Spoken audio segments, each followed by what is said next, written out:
Oh, Right. Well, I don't have a long recap to do, so we will jump right back in, pretty much. So, the final confrontation with Balsam has begun. The armies have gathered, and there is an assault on the castle. The Fist of Zariel underway. The party is separated from the main army, and after a brief confrontation with some guards on the wall, have made their way to the entrance to the castle. They've been welcomed, funnily enough, by a skeleton that spoke with the voice of Balsam, and that, alongside the seemingly empty castle, has left them with a growing sense of unease. indeed. I am So we pick uneasy. things up as you guys are in this entry hall. The skeleton has turned itself to dust, seemingly, and you find yourselves in a large, empty hall lit by flickering torches.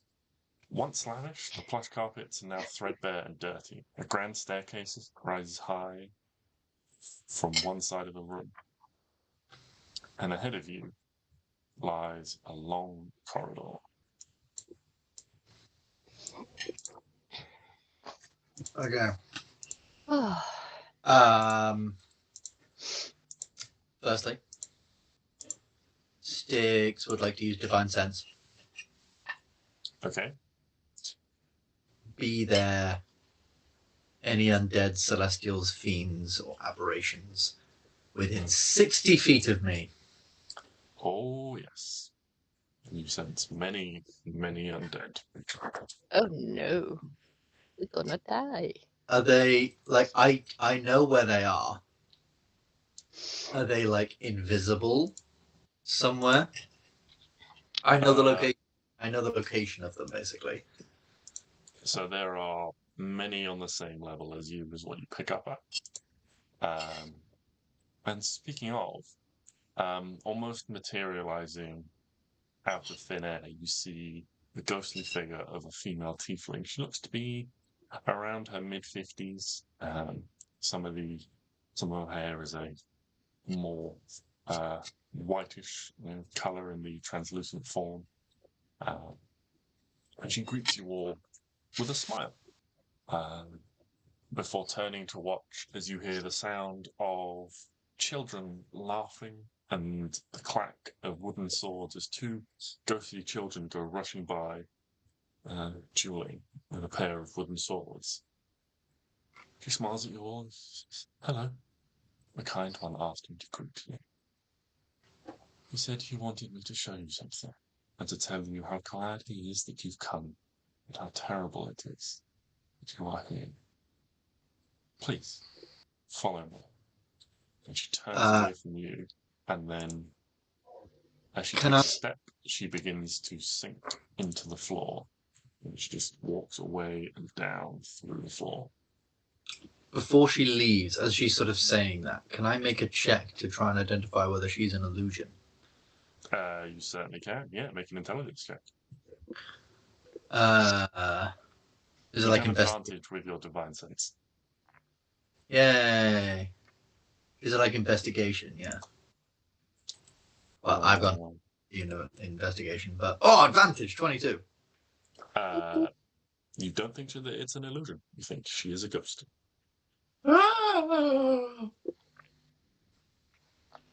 Fucking. I ain't afraid no ghosts. I've waited so long to say that. Let's go. So we need to go down. Can I like step towards where she went and like prod my spear on the ground?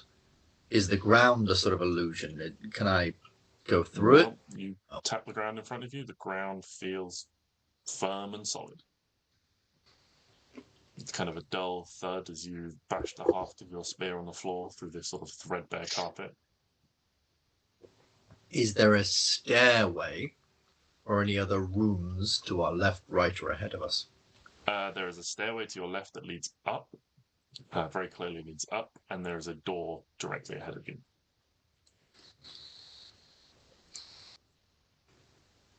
With a quite grand set of double doors. A question for the team. Team. Do we want to go up, because that's where Balsam is, or through this doorway, see if that leads down to where this ghost has gone and clearly go where he wants us to go? I think going down. I want to go through the doors. Alright. Through the doors. Again, Stix at the front. I think instead Piper was at the back. Klari behind. I've got your marching order as Stix, Klari, Arwen, Hugo, Aoife, Piper. Unless stated otherwise from last session. That works. So you head through into this, through these double doors into a large, sort of high-ceilinged corridor. There is peeling wallpaper on the walls, wood paneling around the doorframe and things. And ahead of you, you can see down the end of the corridor, there is another set of double doors that lead straight ahead, as well as a pair that leads left and a pair that leads right.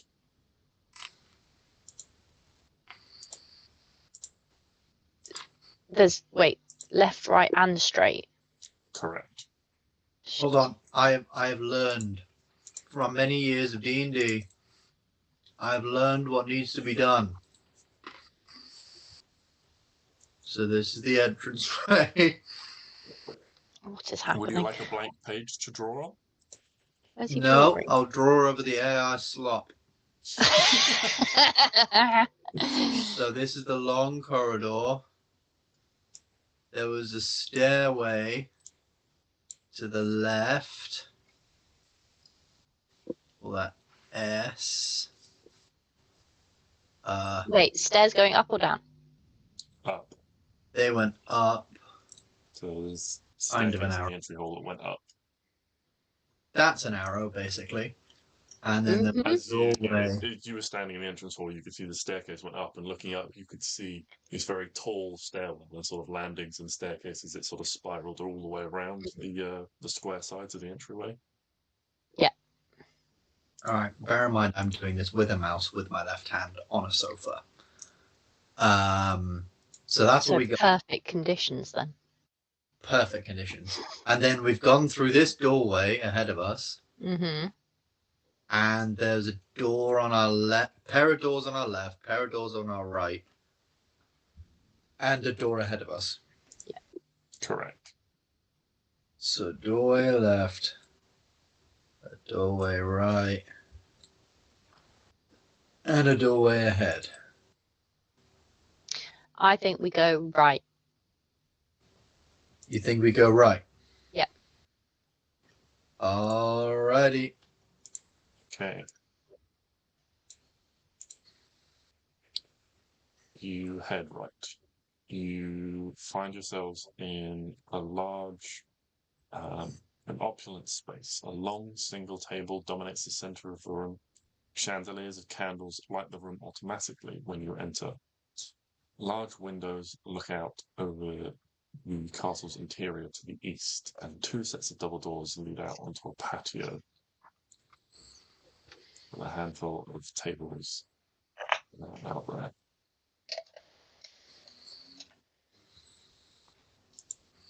A patio. Yeah, it's a patio. Oh. Right.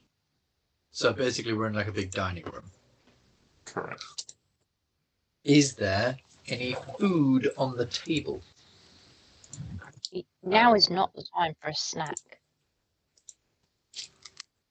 The table is well laid, but it is not current with fine silverware, but it is not currently laid with food. As you draw closer to the table, you can see a dozen or so ghosts, children and adults sit at the table together. They appear to be eating from an invisible meal, but they are all, and they pay you no mind as you enter the room. Okay. Where's the patio? The On the patio opposite side. is on the opposite side. There are two doors that lead out, two sets of double doors that lead out onto the patio. Beyond that, you can see a series of small buildings and things that you recognise Arwen from that courtyard. Ah.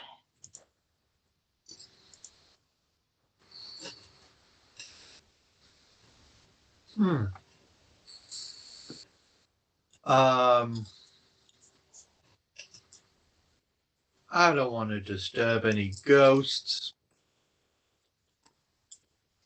I don't want to get in a massive fight with a load of ghosts. Mm-hmm. I think we should. I think we should go. That's fine. Yeah. Yeah. Try the left door. Before instead of like going in, can I just like peer my head inside, sort of see, rather than like. As you turn to leave this room, this dining room, a ghost seemingly comes out of nowhere, materializing out of thin air and rushing into the room itself. You watch as it rushes to the table where there is where there is a space where it looks like a chair should sit. To rush over there and then rush back towards the door. You hear a voice of relatively sort of middle-aged individual urgently say to the people in the room, "Something's happened. There's people here. They've killed people. We've got to go." They then rush along the room towards the fireplace, standing with an arm outstretched, gesturing to the tieflings in the room. There is a sound like something heavy slamming on wood, and the tieflings at the table start to stand up, looking worried. Splintering wood sounds fill the room again, and the tieflings at the table begin to run towards the fireplace, scooping their children up and vanishing as they get close.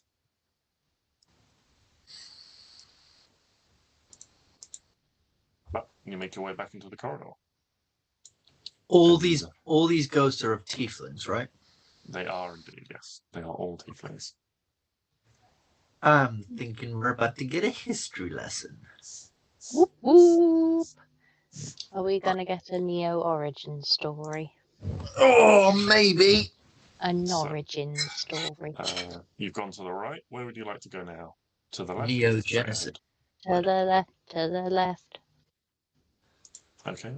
And Stix, you said you just wanted to open the door. You didn't want to fully go in. Yeah. I want to just peek my head in. Okay. I'm not like being stealthy. He knows we're here. That's all right. Yeah. Not fully going in. Okay. So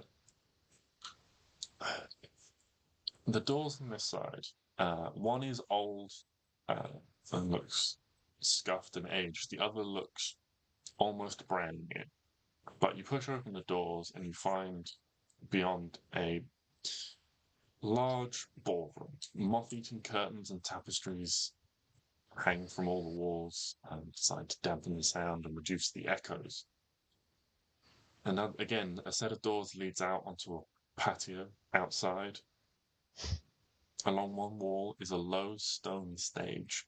A set of battered instruments rests upon it, with chairs on plinths for players. A grand piano, cello, a violin, flute, and a trombone.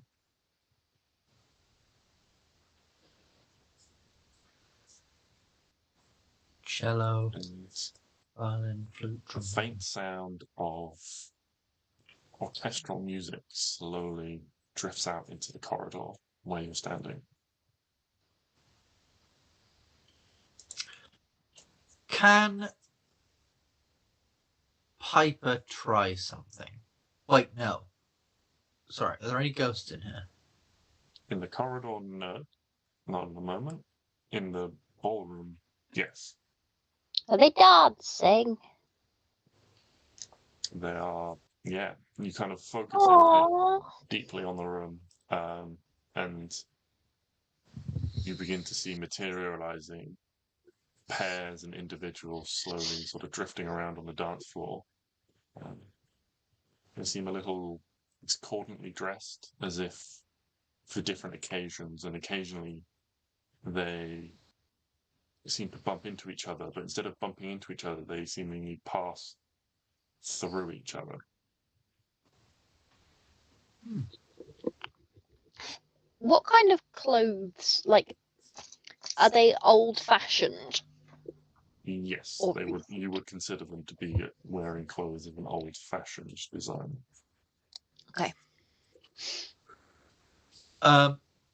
Can Hyper try something as we see all these girls? So I think everyone like sort of goes into the room, Mhm. and can Hyper try changing himself to look like Neo? Yeah. So I guess right now he's kind of just looking like himself, but an elf. No, not an elf. Everyone doesn't like elves. A human, I guess. Kind of just looks like Piper, but a human, not regular changing form. So yeah, he turns into Neo with the purple skin and the horns and everything. Does that affect anything? Do the ghosts like notice him anymore, or?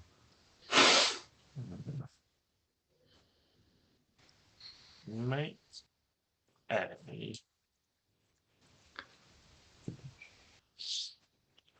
make a religion check for me. I was hoping to say performance because I've got glibness up on Piper. A religion, absolutely. I think I'm pretty good at that. When my character sheet loads, I will be. There we go. Religion +3. 12. 12.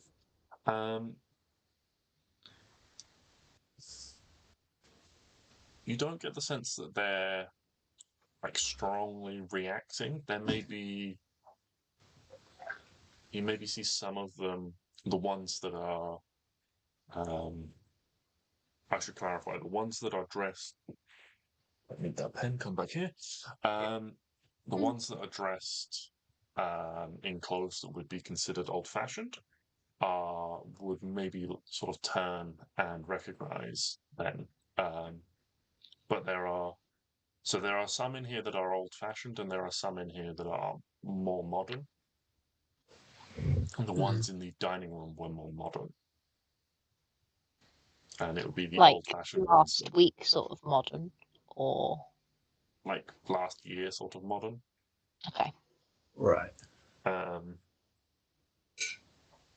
And yeah, and this is the old fashioned ones that are doing the more sort of old school style, sort of waltzy dancing, that sort of thing. That would maybe turn a head in recognition, or maybe like a nod towards Piper, but there would not be like a overly strong reaction. Can Piper ask, "What's the occasion? Why are you dancing?" Say, how much? And one of them kind of just says, "How much have you had to drink? It's the New Year's celebration."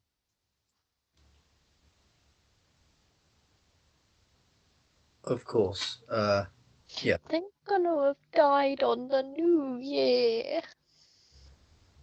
God. God.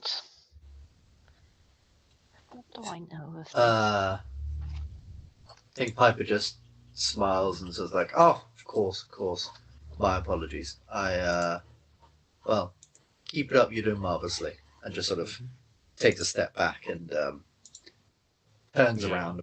And as he turns around to everyone else, he changes his face back to what it was. Yeah. So the one you're speaking to kind of gives you this sort of very courtly bow before, as you turn around, you see, or rather you hear from the direction of the hallway again, this large, like, bang and shouts. All the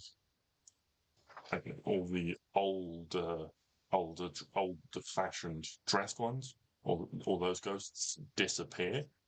But the more modern ones, you see a number of them kind of break off, and they begin to walk over towards the door. And they, like, as they approach the door, they disappear out into the corridor, and actually, like, they vanish as they head out into the corridor.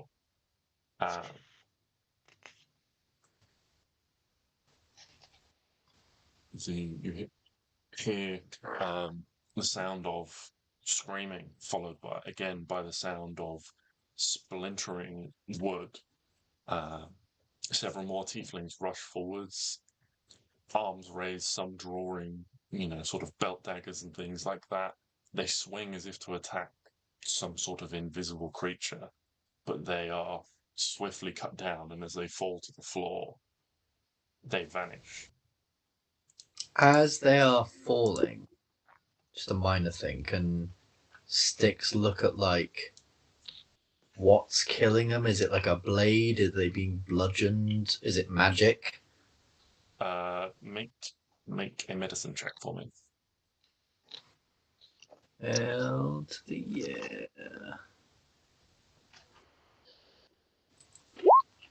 18.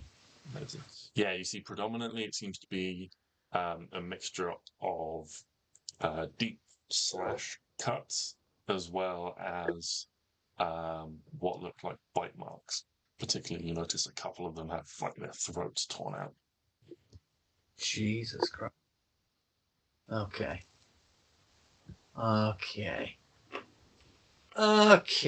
Is it like bite marks, but not like, obviously Stix, a guy who's fairly attuned with nature and animals and stuff.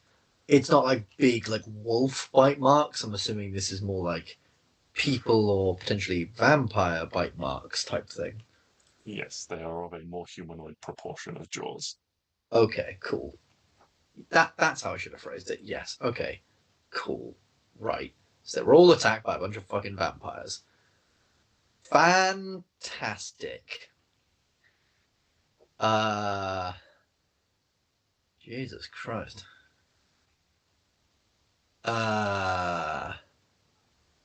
Is there anything else in this room? So we've seen the musical instruments, people dancing. Yeah, there's like it's basically like a large dance floor. It's like heavily, like, sort of curtained walls to kind of dampen the echoes. There are these instruments upon the stage, as well as, if you have a look, you can see that there seems to be scattered pieces of sheet music. Other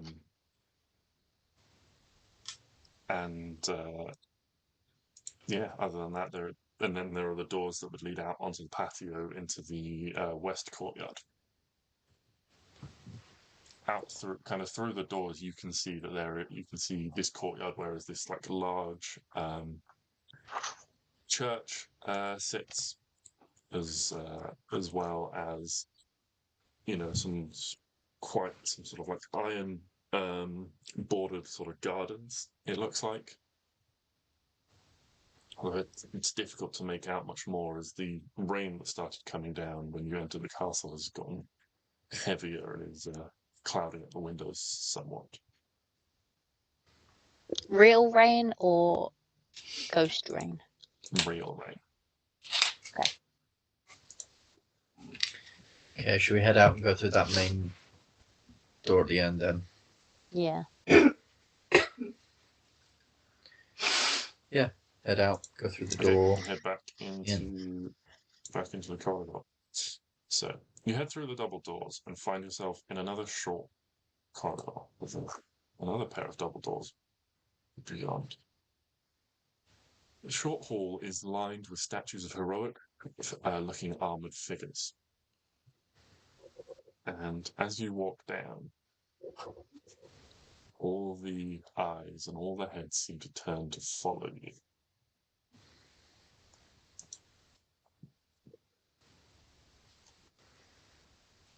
On all these, like, armored things. Yeah, there's a large number of sort of 8 to 10 statues kind of flank all the way down the sides. And they just look like heroic posed individuals. And they just kind of, as you walk down, the heads just kind of slowly and silently turn to follow you. And is that through the door or before the door? That is as you go through the door. Okay. Is it like you know when we fell in the hole at the literal very beginning, and there were statues? Yeah. Is it the same? No. I believe those statues as well. There was like 2 of every race. Yeah. Or one of every. I can't remember. I think yes. There was 1 or 2 of every race. I can't remember. Yes. I thought I remembered there being 2. Yeah, I was just saying if they were kind of the same sort of thing as them. But that's cool. Was there a door at the end of the corridor? Yes, there was. Cool. I say we go through. Door. I don't like being watched. No. Me neither. Okay. So you head on through, and you find yourselves in. Where's it gone? Aha.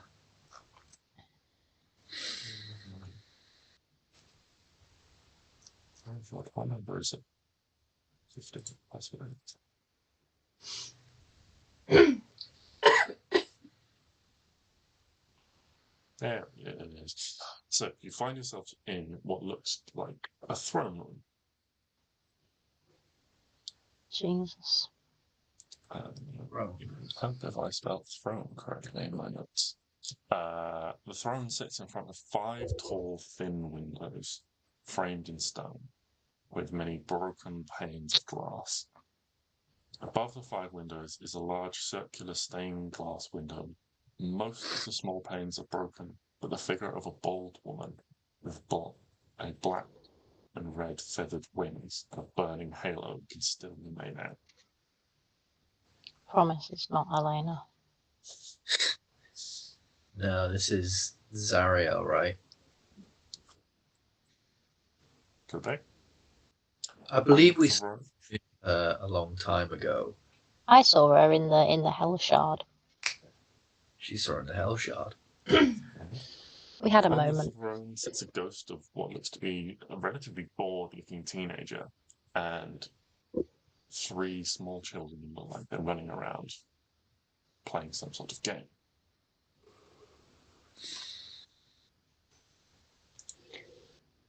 Again, they pay you no mind as you enter, seemingly not to notice your presence. Can Piper once again step ahead of everybody and turn to Neo again? And see if that provokes any reaction. It does not, from these ones. Okay. Turns back into human.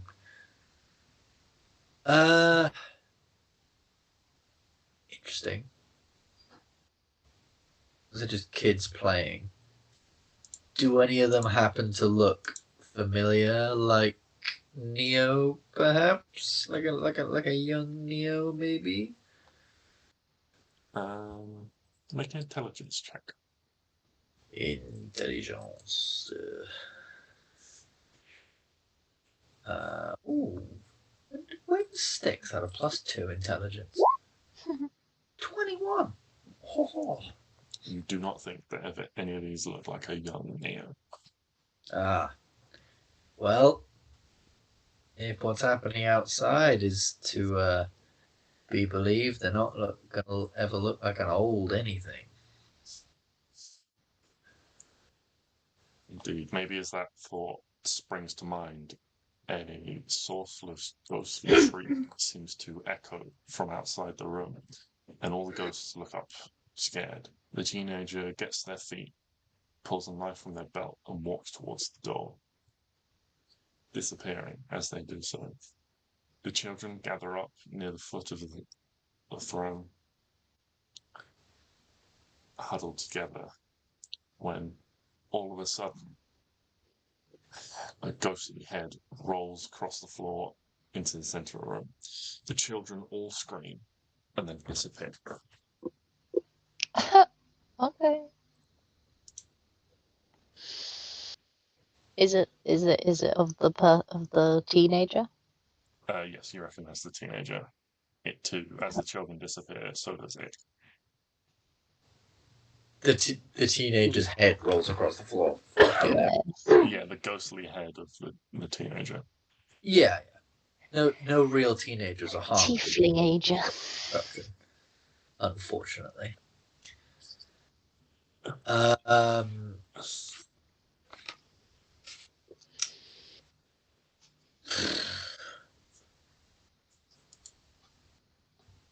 Jesus Christ. Okay. So what have we got so far? These people were attacked by some kind of vampires, and they just, or some people that were biting people on the neck. Could be cannibals, but I'm going to assume vampires. They're running through, killing everything and everyone. Is this where Neo used to live? I think it was. I think that's what he told us, was that this was his home once. Though I might be wrong. JJ. Maybe. I can't remember whether or not he told you if he lived here or not. I will be honest. I feel like, because I'm trying to remember whether did we get all of his memories back? Yeah. Then I feel like we would have asked him, like, yo, where you from? Because wasn't that the reason why we were going to the desert? Was because Yeah. We know that he where he lived. Oh my god, where is it? I was literally just reading it 2 seconds ago.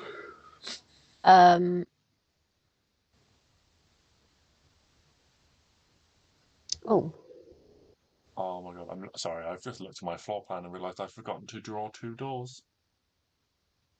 So I'm like, why are these rooms in my notes if I haven't drawn them? And then I realized I forgot to draw the doors for them. So well, that's fine because I'm drawing the floor plan as we go. So on your map, there would be a door here and a door here. aha, other doors. Apologies. It ruins my map.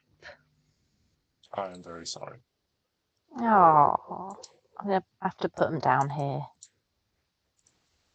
They're gonna have to go down there. Yeah. So we know that where Neo lived, I'm just going to look up the word Neo. It's easier. Hold on. Oh, there we go.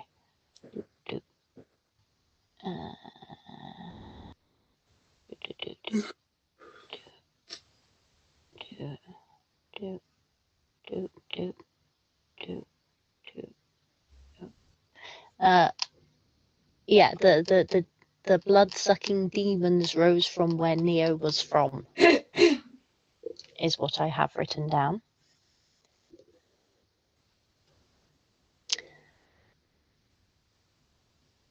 Then yes, you probably surmise that Neo was born in this castle, from this castle at some point.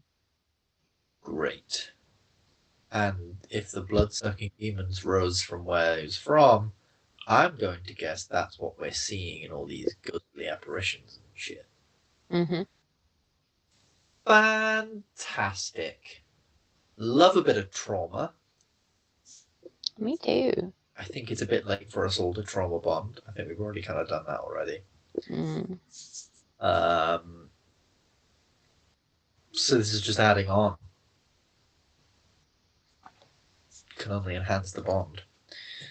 So I guess. Gosh.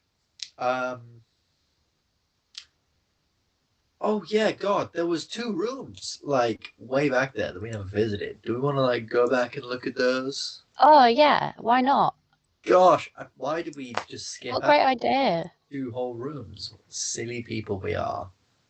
Okay. So, Nailed it. as you all turn back towards the door, 2 statues of dragon wormlings come to life. Originally in this sort of like, almost like sort of like dog-like sort of sat position with their like sort of front feet up. They quickly like drop down onto all fours and move across in the front of the door. Ah, Can I give it little pets? Sure. Piper walks to now what is the back of the group, which would be the front of the group. So where Stix is.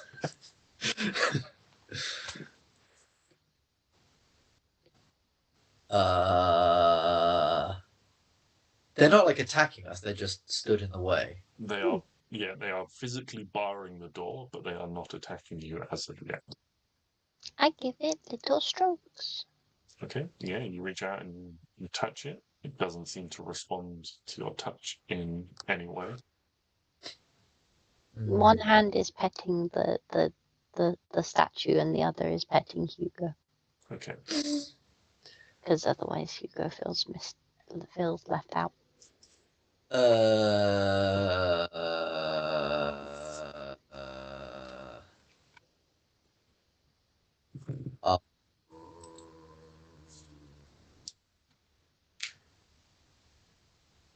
I'm going to assume these are like constructs. Does that work on constructs? Pardon me.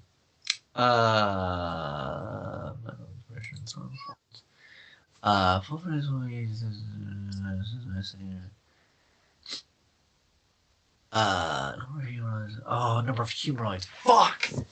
That thing's so shit. I got some really good stuff, but enthralling performance just sucks. I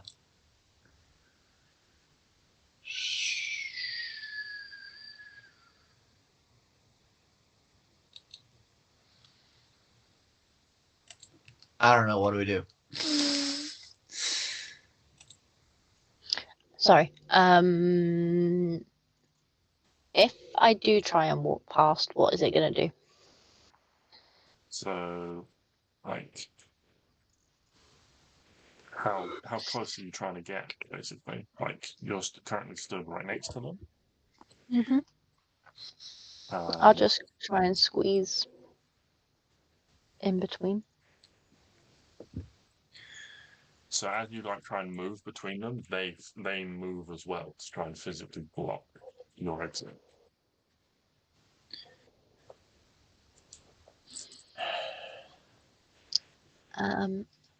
Does anyone have a stick? Stick? Mhm. You want to throw a stick? Stix has a spear. I have a spear. It's effectively big stick. Oh wait, we wind walked to get here. Oh yeah, we can just wind walk out the room. Technically, yes. I think we just wind walk out the room. I mean, maybe one of us should try first before that. I'll try. Okay, yeah. Wind. So you will stand there for a minute. What does Windwalk say about the space you can fit through, Ben? I think it's the same as most other spells, where it's like, as long as it's a space that's 1 inch wide, then you're fine. Or like, a small space, fine.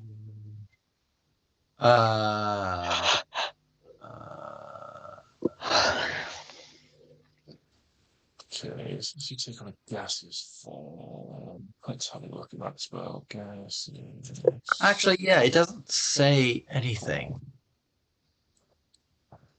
So,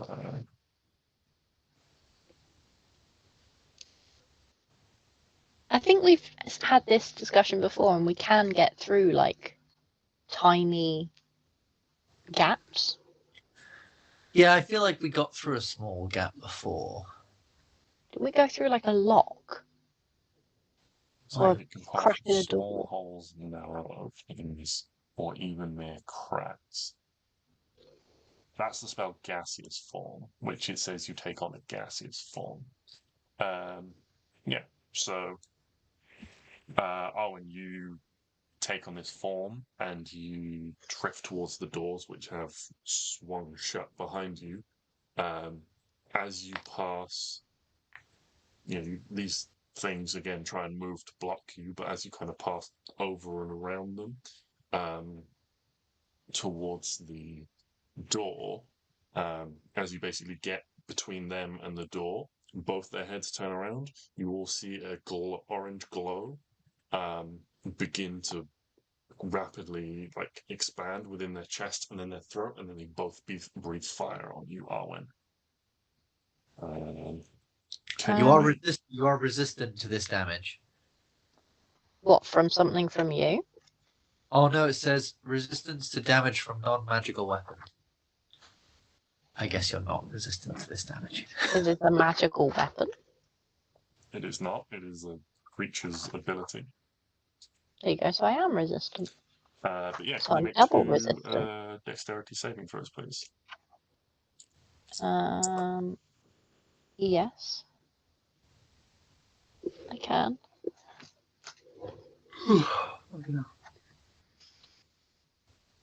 Oh yeah, you're already resistant to fire, right? Yeah, so I'm double resistant. What does double resistant mean? The same as regular resistant. Hey, it should stack. It does not. It should be half for resistant and then half the half. That's not how it works. It should. Yeah, I think I've run it like that before, but obviously it's not my You campaign. get resistance to you can be you have been double resistant to stuff in the past because you have been resistant to spells thanks to Ben and then fire damage. Oh, it's like resistant to two different things. It's resistance in different ways, but the same resistance doesn't stack. So Arwen is naturally resistant to fire, and this makes you resistant to. It's the same type of resistance. So can you make two dexterity saving throws, please? One for each fire breath. The first one is going to. That's actually a 23. Yeah, that's going to pass. The DC on these is not massively high. So the first one does 27 halved to 13, halved again because you're resistant to 6. So you take 6 fire damage, and then the second one, that looks like a lower roll, does 10, 15, 20, halved and halved again. So you take 5 fire damage from the second one. And then can everyone roll initiative, please? Oh, shit. Oh, no! And Arwen's a fucking cloud for a minute. Oh, God. This is bad. How?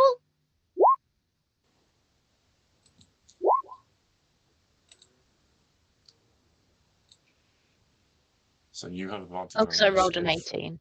Which is how you've rolled a 1. But still got a 22. Yeah, what's their initiative? Plus 2. Sheesh. They are 5 and 8. I'll just pick a nice sparkly dice for Ether. She deserves a sparkly dice. She does, although she is going dead last. Why? What did she roll? She rolled a 2, which with her dexterity bonus gives her a 1. Yeah. I feel like he's like the big sort of Japanese lion dragon statues. Is it a Piper with a +7? Yes. Apologies. Piper's got +7. Stix got the +2. So it's hard. Got Yeah. Piper Arwen, Stix. So I've got past them, haven't I? You are on the other side of them, still in the room. Okay. So Piper, Arwen, Stix, Klari, and then we've got Hugo yet. Hugo. We've got Dragon Statue 1. Dragon Statue 2. And then we've got Ether right at the end. Okay. Piper is up first. Yay! These are just big statue things, right? Yep, they are statues of 2 dragons. They are made of sort of a dark grey-black stone. And they have both just breathed fire breath on Windy Arwen. Warwen. I think to start with, or I don't want to jump the gun too early. I'm going to start with a ray of frost against the one on the left. Okay. I shall call that number 1. Number 1. 19 damage. Holy crap! Cantrips are fucking sick, yo. They are indeed. Yeah, you throw this and it almost causes a chunk of the dragon to freeze, and the stone, that sort of it's like that rapid freeze thaw effect.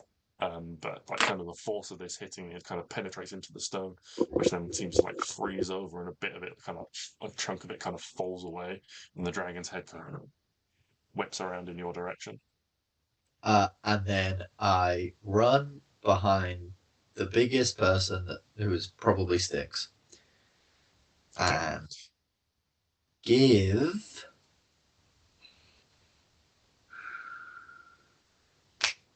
No, I'm going to save my bardic.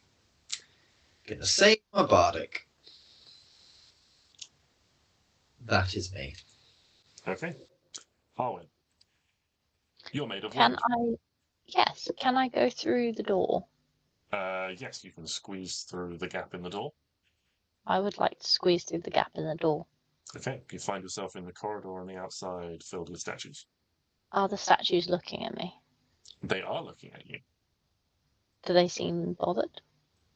No, they still bear the same sort of combination of sort of cheerful, happy, heroic, proud expressions that they all bore before. Okay, I will start unwinding.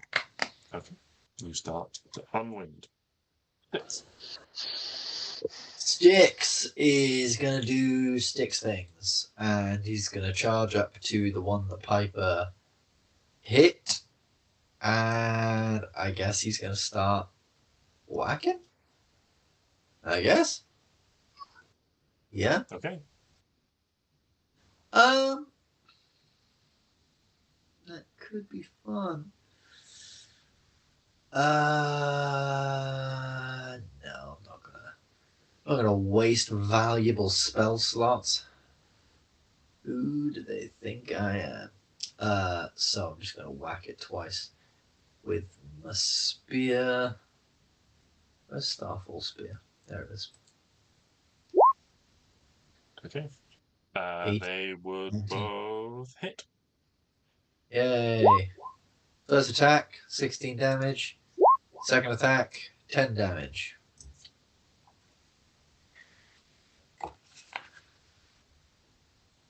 And that is Stix. Yeah, you rush up, you strike, you jab twice, and where the radiance kind of sparks at the end of your spear, you see quite large chunks of stone begin to get kind of blasted off, and this statue now looks very pitted from where these 3 magical strikes have hit it. Klari, what would you like to do? Do you guys wish to listen? Yes.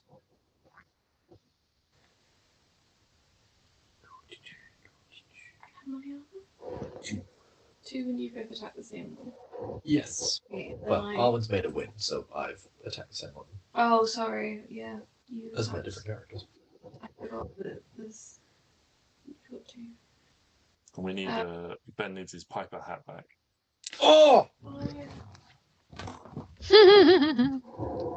I forgot about the paper hat! Me too. Well, he gets that. This one. I will attack the one that Piper and Stix have. Okay, yeah. I'm close to the extreme, Yeah. Basically, for the sake of theatre of the mind, I'm considering you next to the enemies, 30 feet away, beyond 30 feet away, as kind of the various ranges. Piper and or Stix, are one of them next to it? Yes, Stix Stix is right to it. next to it. Piper is at least 30 feet back. Okay. If I'm not already, I would like to be next to it then. Yeah, you can easily move up to it. Oh my god! 23 hits. That's scary. Sneak.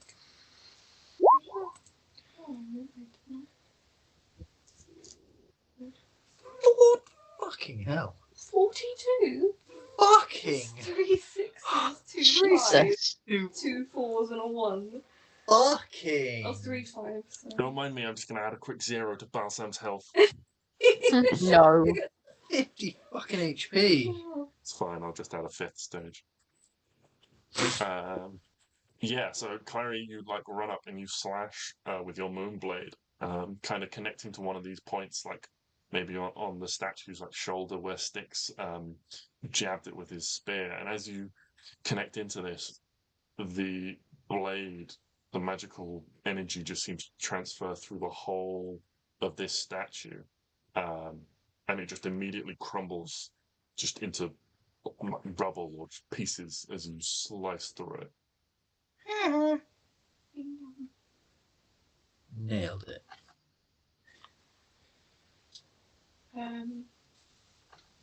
Is the other one close enough for me to move Yeah. and hit it off? Yeah, they are both like standing right next to each other, blocking the doorway.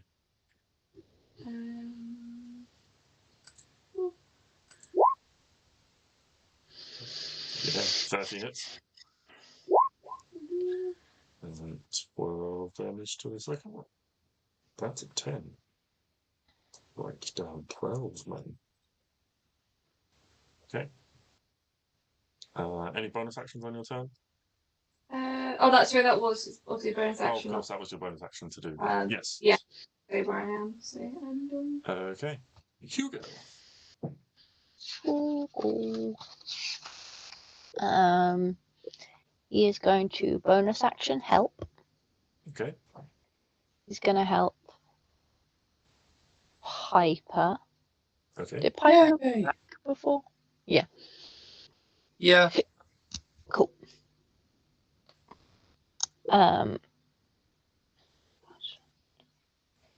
Damage rolls. Okay. So then Hugo will do a. If he claws it, is he gonna hurt himself? You don't Well, think so? Stix whacked it with his spear and nothing happened, so. A 20. 20, yeah. He claws into this thing. Plus 2d6 because he helped. Mm-hmm. Oh, good boy. Ooh. 21 damage. Nice. Yeah, so Hugo, he kind of roars at this thing to draw its attention, taking it away from like Piper and the others, and then rakes his claws down it, and like big chunks of stone get kind of ripped out the chest of this statue. Cool. That's him. Okay, well, there is no dragon one, so I'm going to roll to see whether or not. Actually, why don't one of you roll me a d6 to see whether or not it gets his breath weapon back?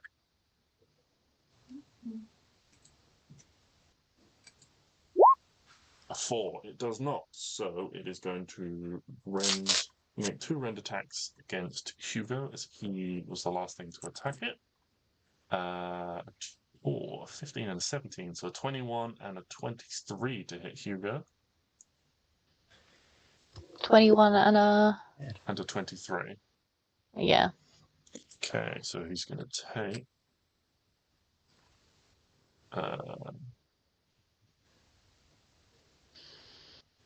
So this is from both attacks total. He takes 19 slashing damage and 9 fire damage.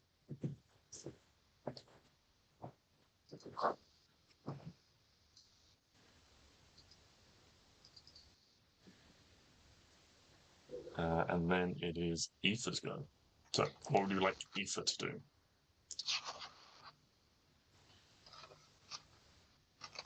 Aoife should just, like, if she has a cantrip, Yeah. hit that.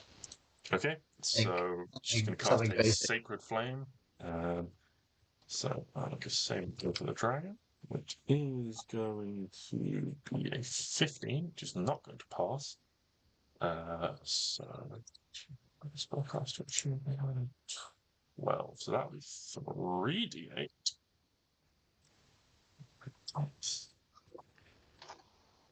I rolled 3 3s. But it takes 9 radiant damage as she kind of calls out this kind of quick prayer to Salathiel. Salathiel, guide me, and just this beam of radiant light shines down upon it. Nice. 9 radiant damage. And we go to Piper at the top of the round. You have Hugo's help, so you have advantage on your next attack roll. Yeah, I think Piper's thinking that first ray of frost worked pretty well the second time, so he's gonna make another little icicle, fling it like a throwing knife. 22 will hit. 2 deals. Well, that's funny. 2 points of damage. 22 cold damage. Yeah. You get to add 1d6. Pardon? You get to add 1d6. To the damage. Oh, sweet. Yep. Aha! 28. Holy crap! From a cantrip. Oh yeah. 28 damage. Okay, yeah. Oh, and I forgot to say, when I hit with Ray of Frost, these things have reduced speed by 10 feet. Okay.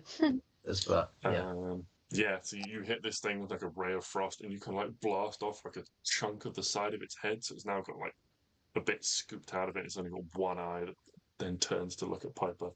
Arwen, you are currently attempting to unwind in the corridor. Mm-hmm. Okay. Carry on. Stix. Stix. Oh, God. Fucking hair. Stix runs up to the second one and, just tries to fucking jam his spear down this thing's throat. So, 1 attack, 2 attack. Jesus. Oh! Fuck yeah! Double crit, baby! That's fun. That's 11 piercing and 13 radiant, which is 24 damage first attack. And on the second attack, that's my damage on the thing. 16 damage on the second attack. Not that you needed the second attack, but yeah, you rush up to this thing where it turns to like roar at Piper. You jam your spear, like not like down. It doesn't have a throat really, because it's a statue, but like into its mouth, and its head just explodes. You give it a throat, yeah. You kind of like stab it all the way down, and it detonates from like the middle of the chest where the tip of the spear is. Oof.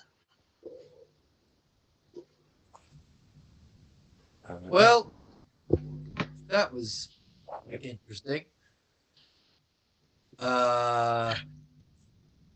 Let's get out of here. Mm-hmm. Are we like, if I sort of with the end of my spear like prod open the door? Is it open? Are we good? Yeah, it opens fine, and you just see the slowly condensing form of Arwen. Sweet. Hi. As Arwen slowly appears, Stix will walk up to her and you lost what, like 27 HP or whatever? I think it was 11 total.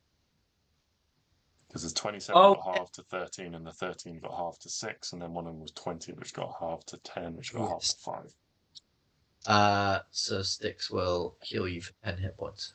Woohoo! Nice. Hugo got hit for 19 or something like that. Yeah. Hugo hit for 19. Oh god, I will heal Hugo for 9 hit points. Well, Yeah. 10 hit points. Yeah, he got hit by 2 rend attacks, so. Yes. There's a bit of HP for everybody. That's only my lay on hands. Still 80 lay on hands, everybody. It's all Woohoo. good. Cool. Right. Should we now go back to these other rooms? Yes.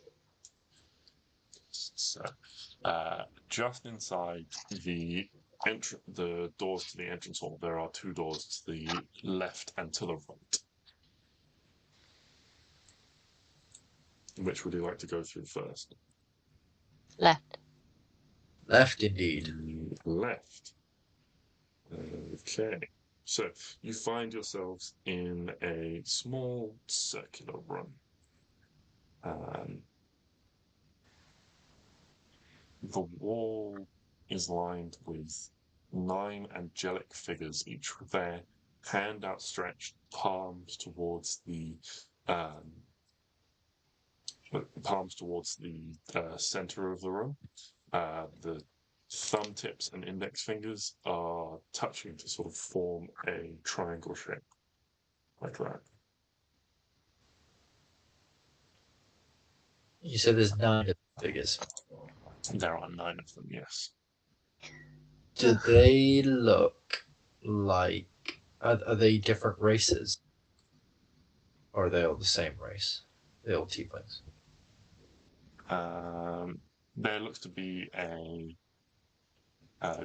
just a general sort of like humanoid appearance. They have a kind of like robed and hooded statues. Oh, okay. So you can't, but they all look humanoid, but you can't really tell like human or elf or whatever or anything like that. They just look generic humanoid. Mhm. Right.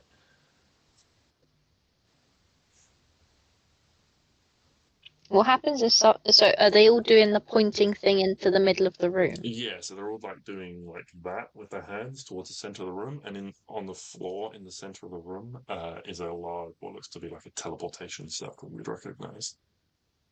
Ooh. Didn't we have like a book of teleportation? So like a phone book. Yes, we did have a phone book. For different teleportation circles.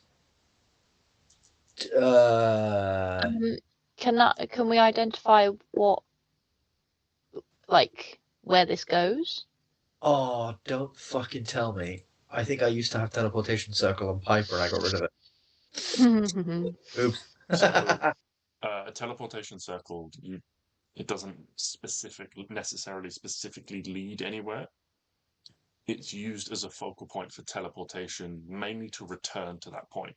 Because if you know a teleportation circle, you will never miss if you cast teleportation, or you can cast teleportation, which is an instantaneous spell, or there's a lower level spell, teleportation circle, which takes a minute to do, but again can also be used to transport between circles.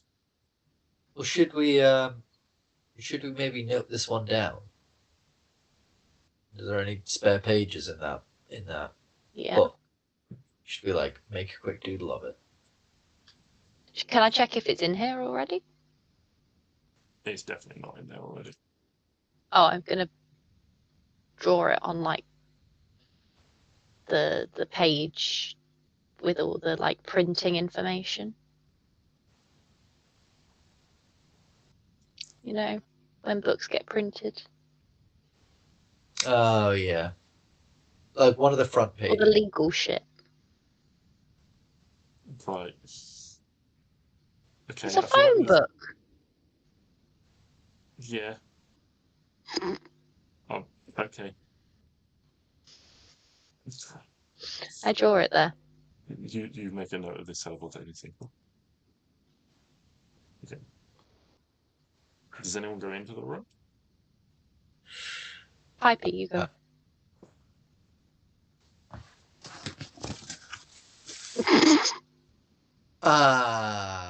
Fucking no.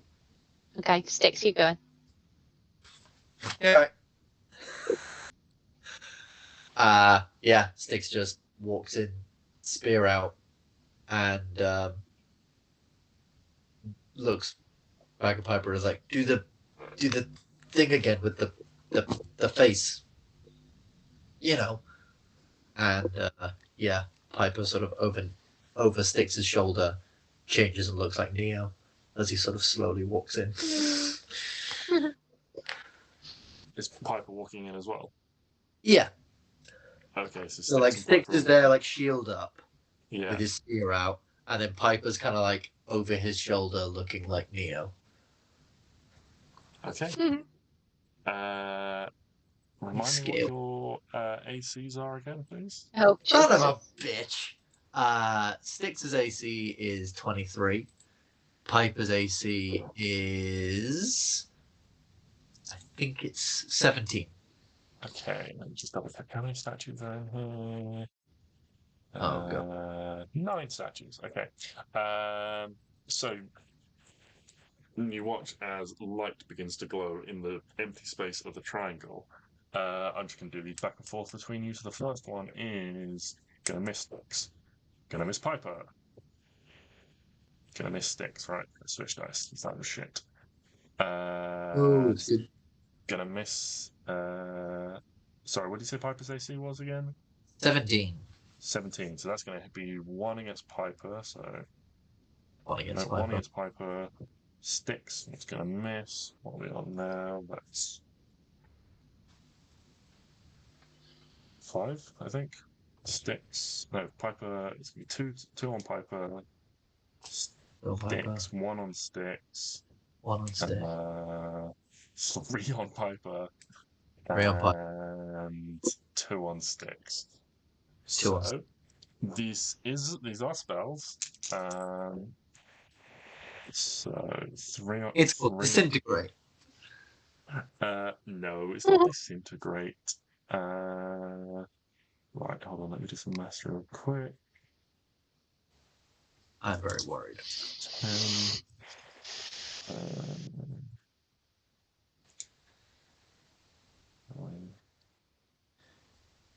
20.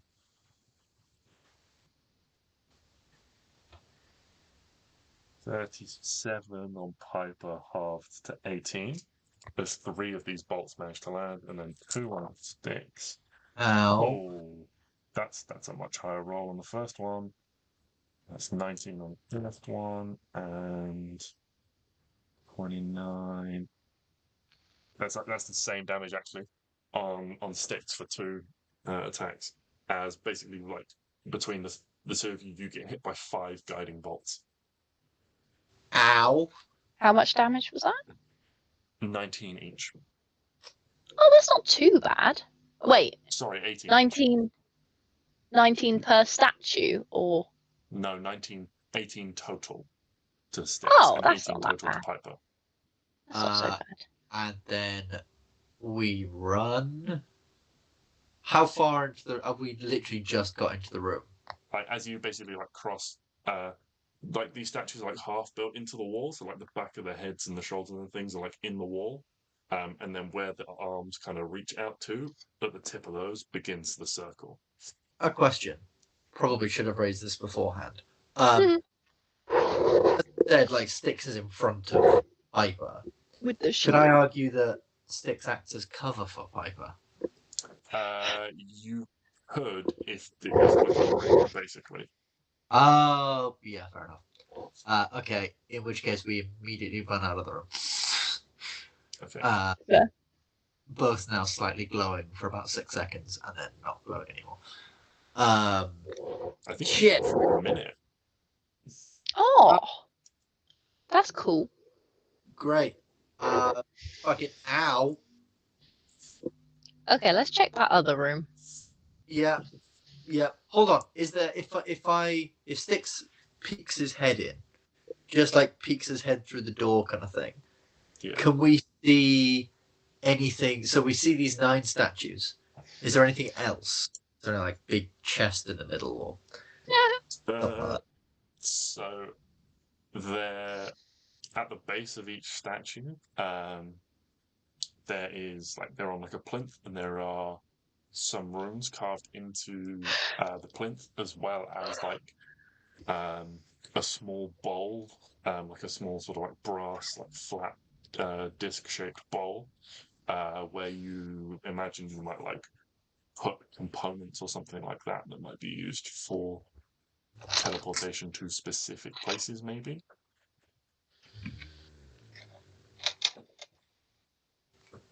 Yes. Yep, other room. But yeah, what languages do you speak, Stix? I believe it's just like Elven, Dwarven, and Goblin, I think. Yeah, Common, Elvish, Dwarfish, Goblin. Okay. Yeah, you wouldn't know what any of the runes said.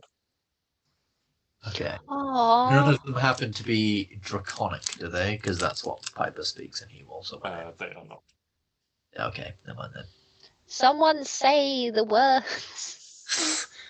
I can't say what I can't read.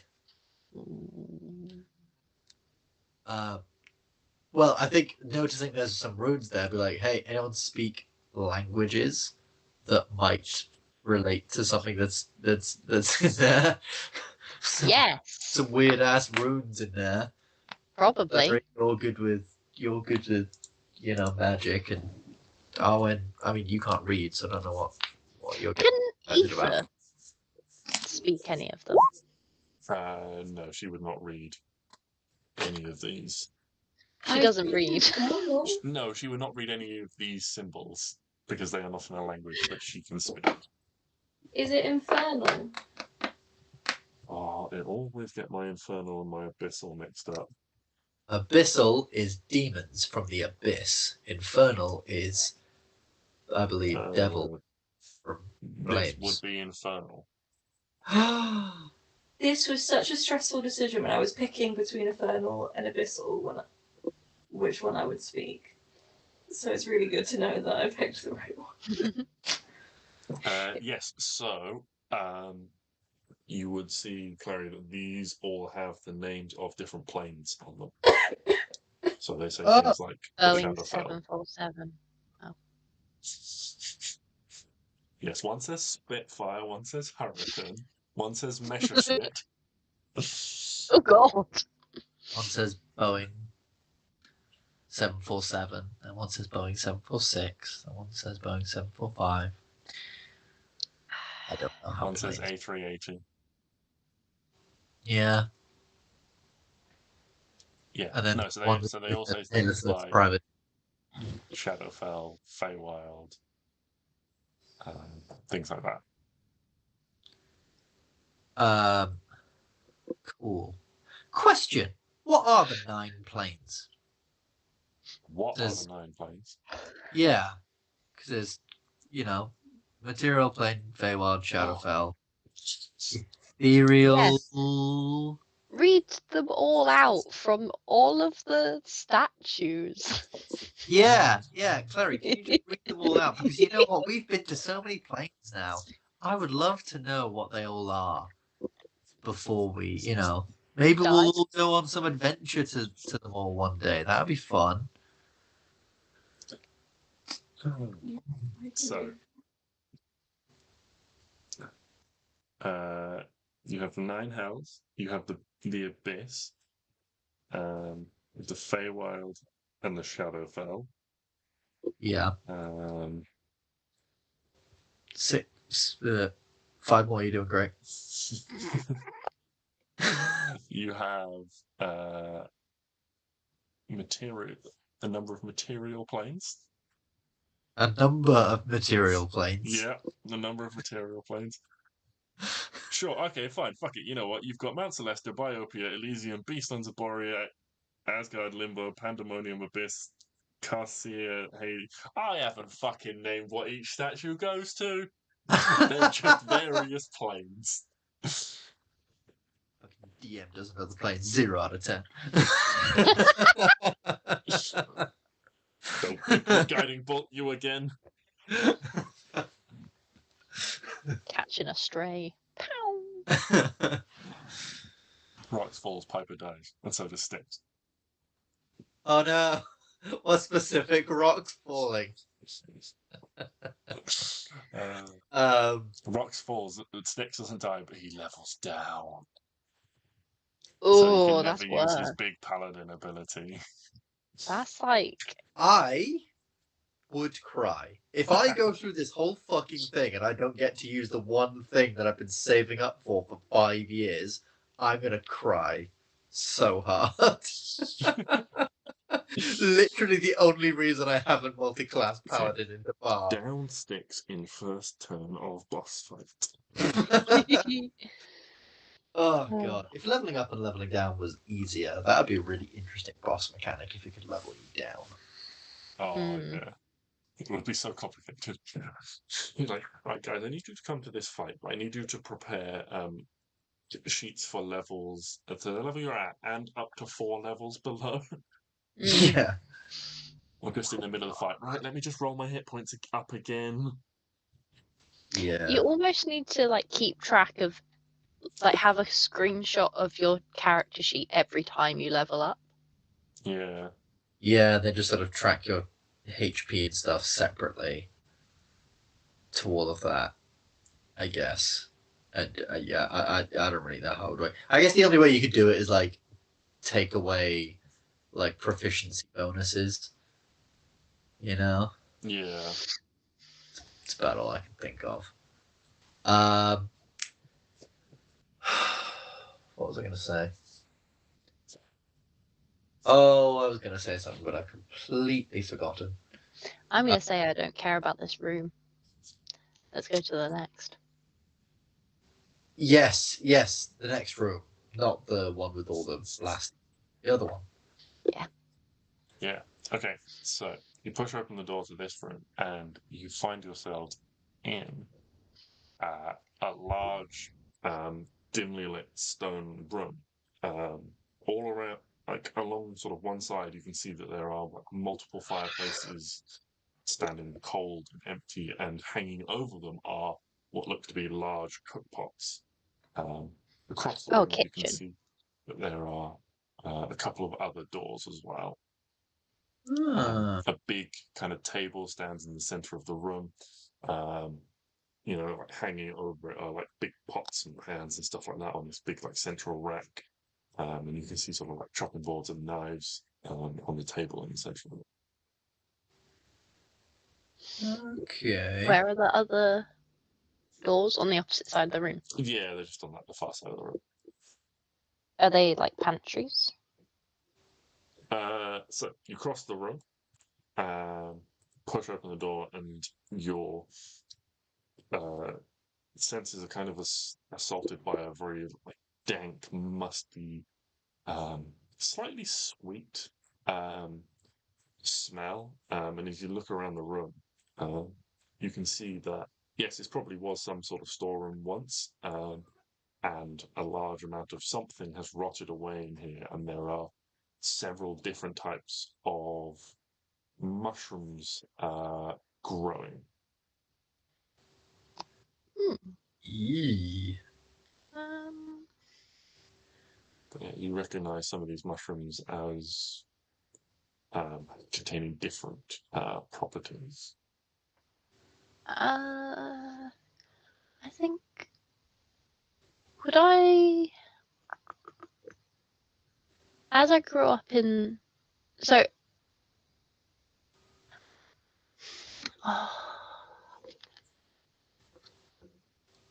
I might need you to be a bit lenient with my question. Okay. So one of my things is when I'm traveling, I get advantage on check. Oh wait. Oh no, wait. Okay, no, I don't.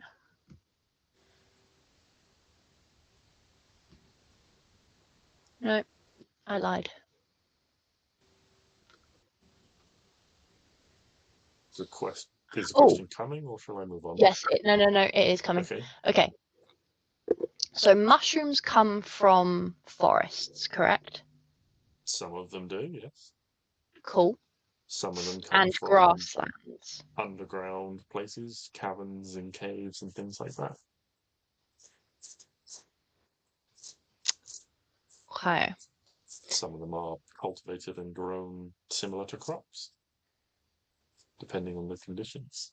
When I make an intelligence or wisdom check related to my favored terrain, your proficiency bonus is doubled if you're using a skill you're proficient in. If I was to look at these mushrooms, Yeah. and they were foresty mushrooms or grasslandy mushrooms, would I get the extra proficiency bonus? I'm gonna say. I'm gonna say yes. Thank you.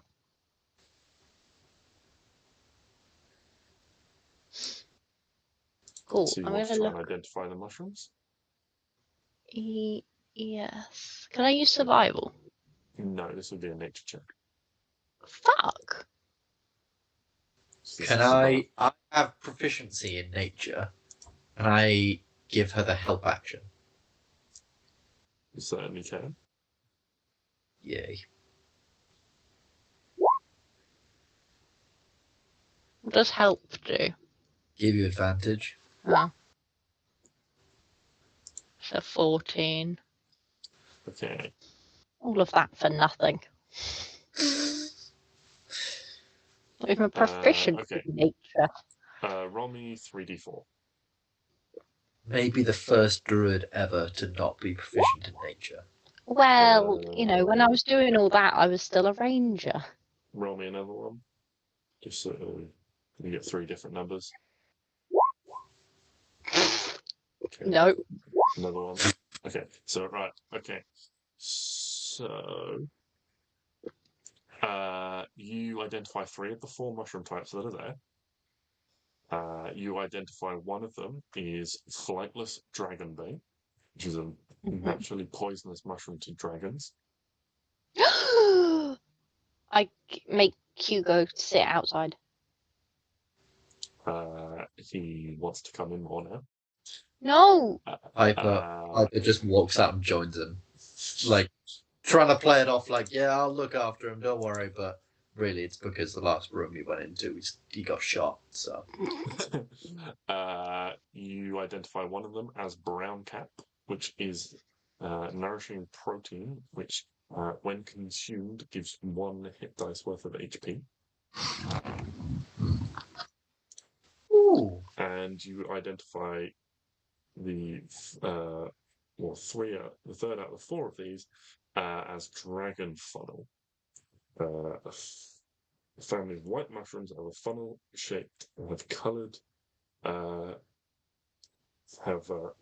like gills on the underside of them, said to grow on sites where evil dragons have died or have had their blood spilled. The colour of the gills determines the elemental affiliation, and when cooked and eaten with meat, grants resistance to that damage type for 8 hours. So you get resistance to damage if you cook the mushroom With meat. with meat. What Someone been what playing colour? Yote. I have not yet. Oh. Well, you get to cook mushrooms. It is red. So it's fire.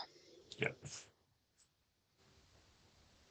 What was the name of the first one that was going to hurt my baby? Was Flightless Dragonbane. And the second one was Brown Cap, and the third one was Dragon Funnel. Yeah. Does it kill dragons, did you say? It just it's poisonous to them. Poisonous. So you could you know that you could probably eat it fine. It wouldn't harm you. It wouldn't do anything special. It would just be food. But for some reason, for dragons, it's incredibly poisonous. Like chocolate for dogs. Yeah, basically. How many of these are there? There's a number of them. If you wanted to try harvesting them, that would be another check to try and harvest any of them.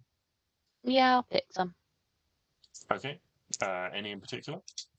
Or are you just trying to get a variety of the ones you've identified? Can I pick? Is it a good idea to pick any that I don't know about? You can certainly try and pick the fourth one that you haven't identified. Yeah, I'll pick all. I'll try and pick a couple of all of them. Okay. That's okay. Yeah. Just make a basic dexterity check, I guess, to try and harvest these without kind of damaging or destroying them. Yeah, easily. Nice. Roll me 44. And then this will be the number of each one you get. So you get 4 Flightless Dragonbane. You get 3 of the one you haven't identified. You get 3 Brown Cap. And you get 1 Dragon Funnel. Cool. Thank you. Yeah. What's Klari up to while Arwen and Stix are doing this? Is there anything else that needs to be done? I think so. Watching. Yeah, just keeping an eye out, I guess. Making sure nothing weird's going on. Okay. So, in that case, Klari, you would definitely notice and be able to give warning as the various knives and cleavers and cooking implements, ladles, and all of that that are sort of on the central table and scattered around the room,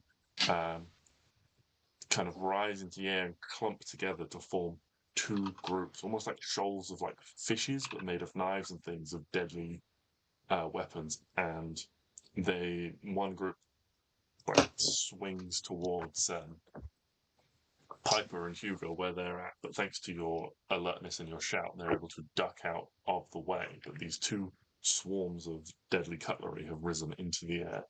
That would definitely be. Bring the kettle. Going on. Yeah. Get the kettle out. Kettle! He can fight them off. He's got this. Kettle's got this. Exactly. What would you like to do, Klari?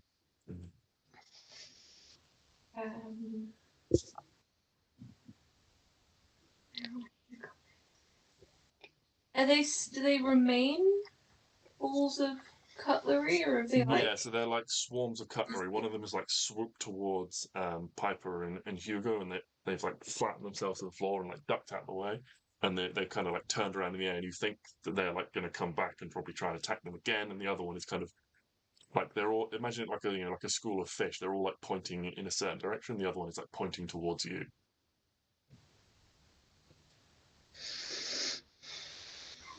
Do you fight with cutlery? You should whack him.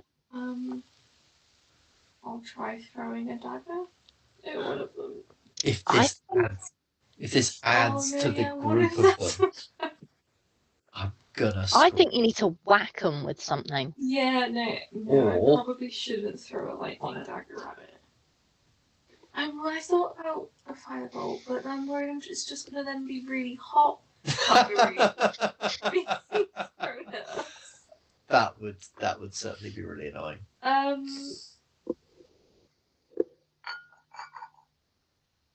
know if you like put them to sleep. I don't think you could put cutlery to sleep. You never know. That'd be funny, wouldn't it? Sleepy cutlery. Sleepy cutlery.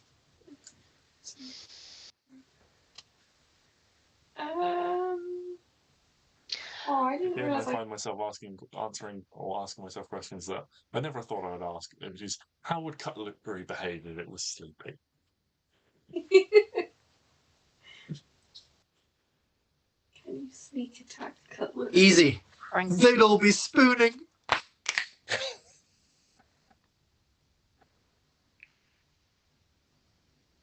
Unfortunately, they only just see each other as friends.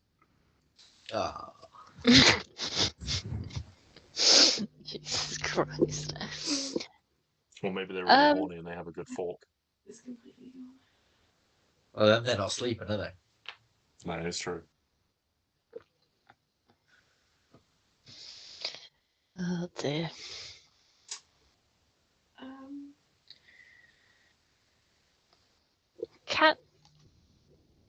Can I help? Have I Yes, in a seen this minute. happening? This is like the instantaneous response of the Okay. cutlery as the cutlery is like Fair enough. flown into the air. She's given a shout. Hugo and Piper have managed to duck out the way, but now like they've turned around and they're ready to attack again. Light up. Like lighten up Balsam. Oh, right, Yeah. I thought it was funny. That is funny. How far away am I from the cutlery balls? Probably like 10 feet. Like it's kind of like hovering in the air, like close enough that you could get to it if you wanted to try and melee hit it, but not so close that you're going to have disadvantage on any ranged attack. Okay. Yeah, I will get closer so I can Moonblade it without having to throw anything. So hopefully it won't eat it. Is anyone close enough to get No, with like Stix and Stix and Arwen are kind of like in one of the pantries and things, and then Piper and Hugo are probably on the other side of the room. 23. 23 hits a group of cutlery. Be kind of scared if it didn't. 9. 9 slashing damage. Yeah, so you like cleave your sword through the group, and there's like this tinkling sound as it collides with a number of these, knives and spoons and forks and ladles and all sorts. And some of them are kind of like knocked like out of this thing and like they just clatter to the floor. Some of them kind of like swerve in the air and the whole thing forms back into a smaller ball, like a significantly smaller ball. Okay.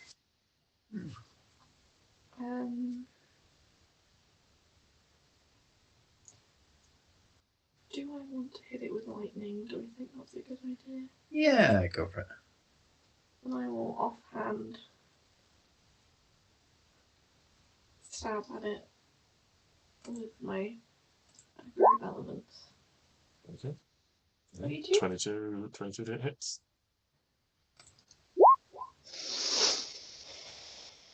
Nice. And piercing 6 lightning.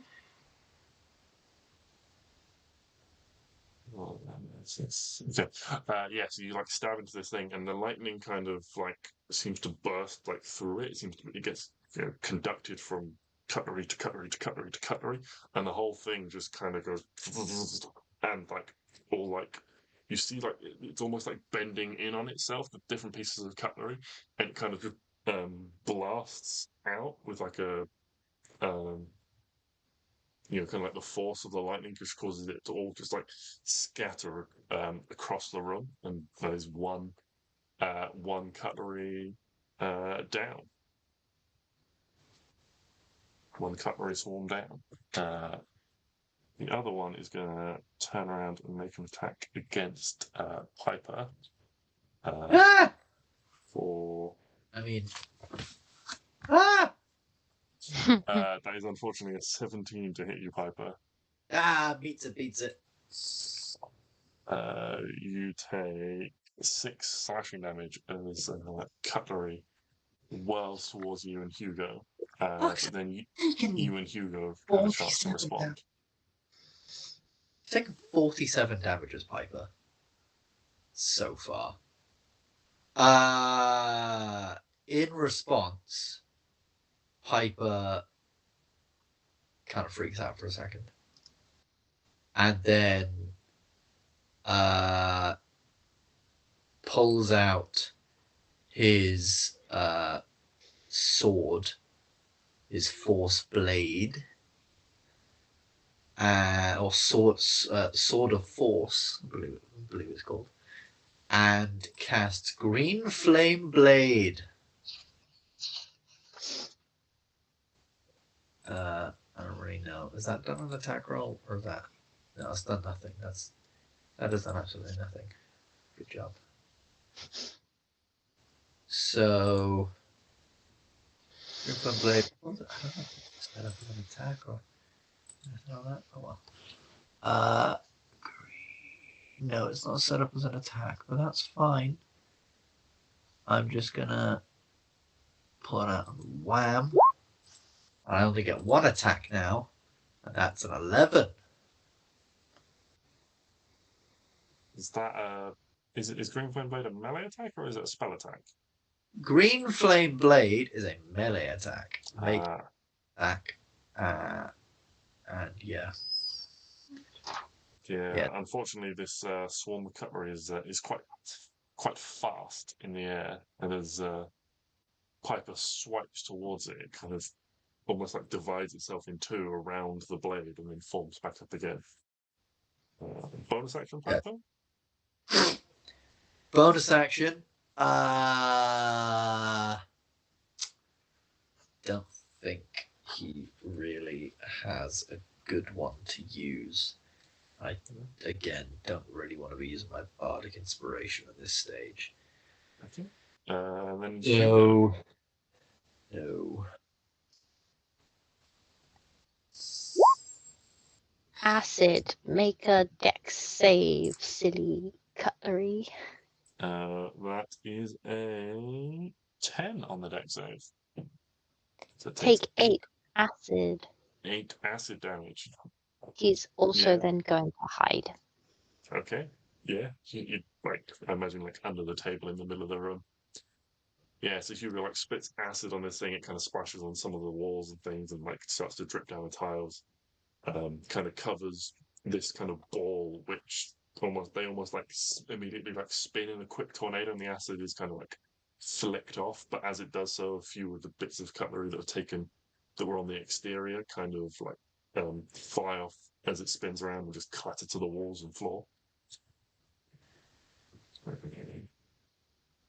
Ether is then going to call out Sacred Flame as well, which is going to deal some damagios. And that is 11 damage to them, which I think will be enough. Again, you hear a mutter this like prayer to Salathiel, and this light kind of shines down, and again, it's almost like a waterfall of light being poured over them, and they kind of just begin to like drop and clatter to the ground. Well done. You have defeated the deadly cutlery. Yay! I'm so proud of us. Do we level up? Anyone not at level 20 can level up to 20, not including Info or Piper. Damn. Oh, wait. Yeah, good job, Elvis.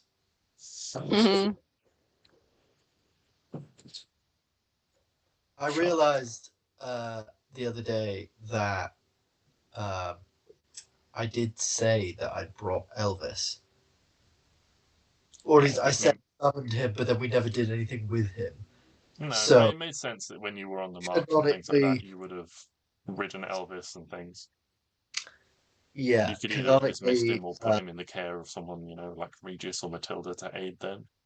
Yeah, canonically, Elvis has been instructed to follow all of Regis's commands, and he is acting like Regis's war Okay. elk. Okay. I forgot what he was for a minute, and I was like, war donkey. So Regis is. I mean, he's not riding into battle, but he's riding to wherever he need. Around doing spellcasting things. We're on the Exactly. back of a leafy elk, followed by 3 imps. I think this sounds wonderful. It's certainly a striking figure. Certainly leaves And an he impression. goes everywhere with a little umbrella. Yeah, he does go everywhere with a little cloud umbrella. Okay. Where would you like to go now? Now we shall go. So we picked up a bunch of those mushrooms, right? Yeah, Arwen picked up some mushrooms. Cool. Could Piper take 1 or 2? Just to get a little bit of healing.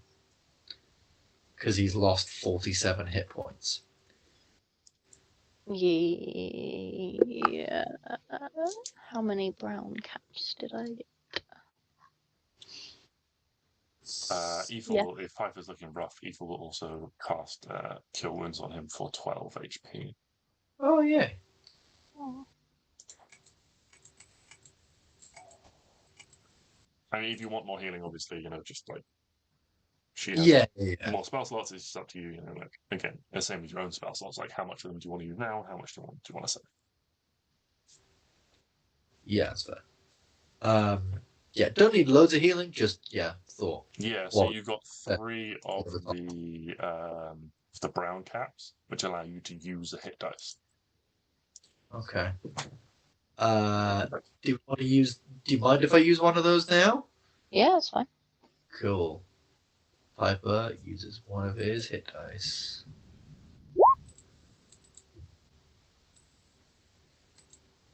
That's 9.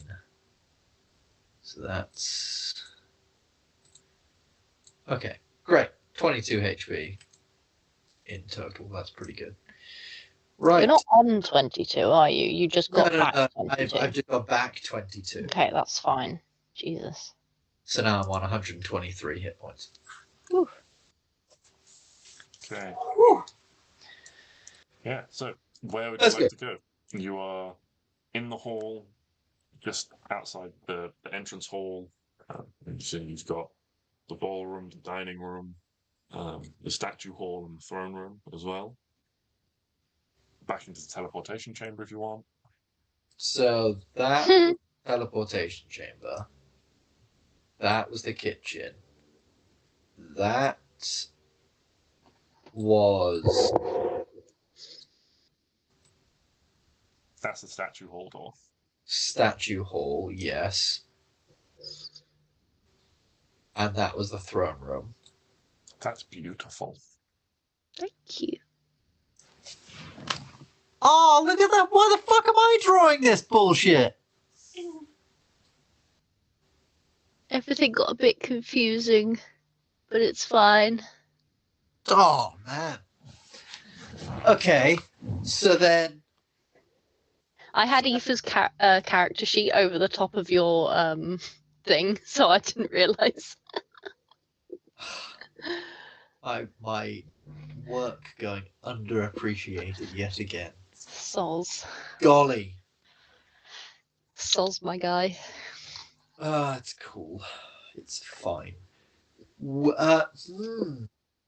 I guess the only way to go that we haven't been is up the stairs. Up all the way back up the stairs? Mm-hmm. I suppose? I think people will just say, if you trust that ghost, it looked like it wanted us to go down. Maybe we should. Do you think there's something we've missed? I don't. I'm looking at this wonderful map. I don't see anything that we've missed. This wonderful map that Stix has very hastily drawn. That he turns around and Arwen's been clearly mapping out the entire area. I do love a map. I mean, yeah, we never did like make a check to find some stairs that goes downstairs. No. Do we have to go through every room again? Jesus. Okay. Can you imagine if the throne room is meant to be like the big final boss room, and we've just like walked in there without even like. Right.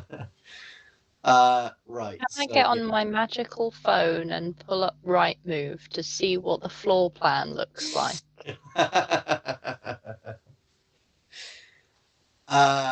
yeah. So. I think it's in the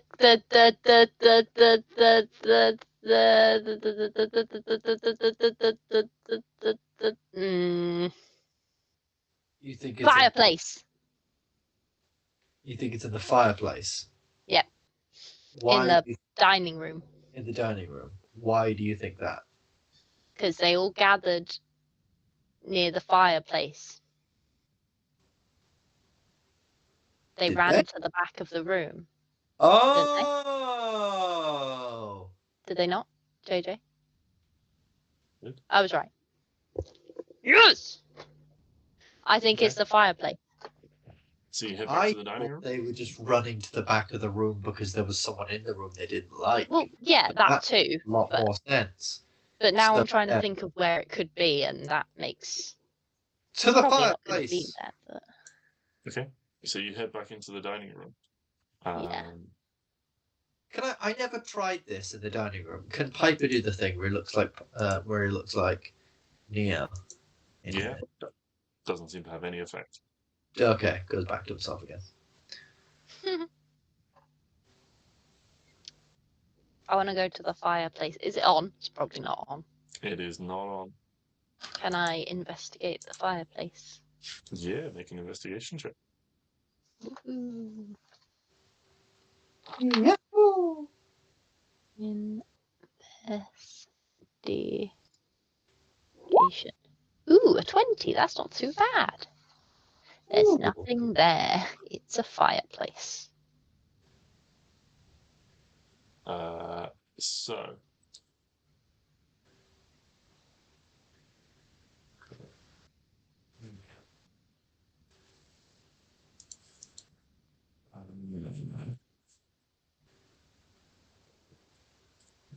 I've just made a mistake in my notes, but that's fine because I know what it's supposed to say. Yes, so you look around and you realize that the fire is on. You kind of look it over and you kind of run your hands over the mantelpiece and you kind of move the like poker and things around. And you actually like end up sticking your head in and kind of looking up, and you can see that there's like a chimney that goes up and then turns to the side, probably to direct out the side of the tower because this is not on an exterior wall. And you kind of move your hand along the inside, and you find like up inside the fireplace there is like a loose stone that you can press. And as you press it, the back of the fire rotates. Ah. And you can see that there is like a dusty corridor beyond. And I go down the Corridor. dusty corridor. stepping through, you find yourself in like a dusty like corridor space, and to one side of you there is a tight spiral staircase leading up. It's just like a central column with like stairs like flaring off the side, but no like encasing wall around it or anything like that. Yeah. But Okay. It leads up. It leads up. It leads up. Oh, for fuck's sake. Hold on. Is that the only thing down here then? What did the stairs lead then? I guess to the same place, but there's a secret way. Okay. Maybe we'll find something else that leads down, or maybe there is something we missed and we forgot to make some kind of check in the main hall. Do we go back or do we keep going? So let's say you didn't actually look around any of the other rooms. I mean, you like looked around, but you didn't investigate any of the other rooms.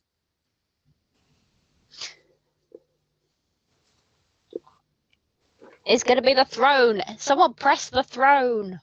Oh yeah, might be the throne. All right. Okay, team. Oh no, we shouldn't split up, should we? Right. Let's. Split up and look No, for split up. food. Go on. It'll be fun. All right, fine. There's how many of us? There's 1, 2, 6. 3. There's 6 of us. 3 of us go look for. Downstairs.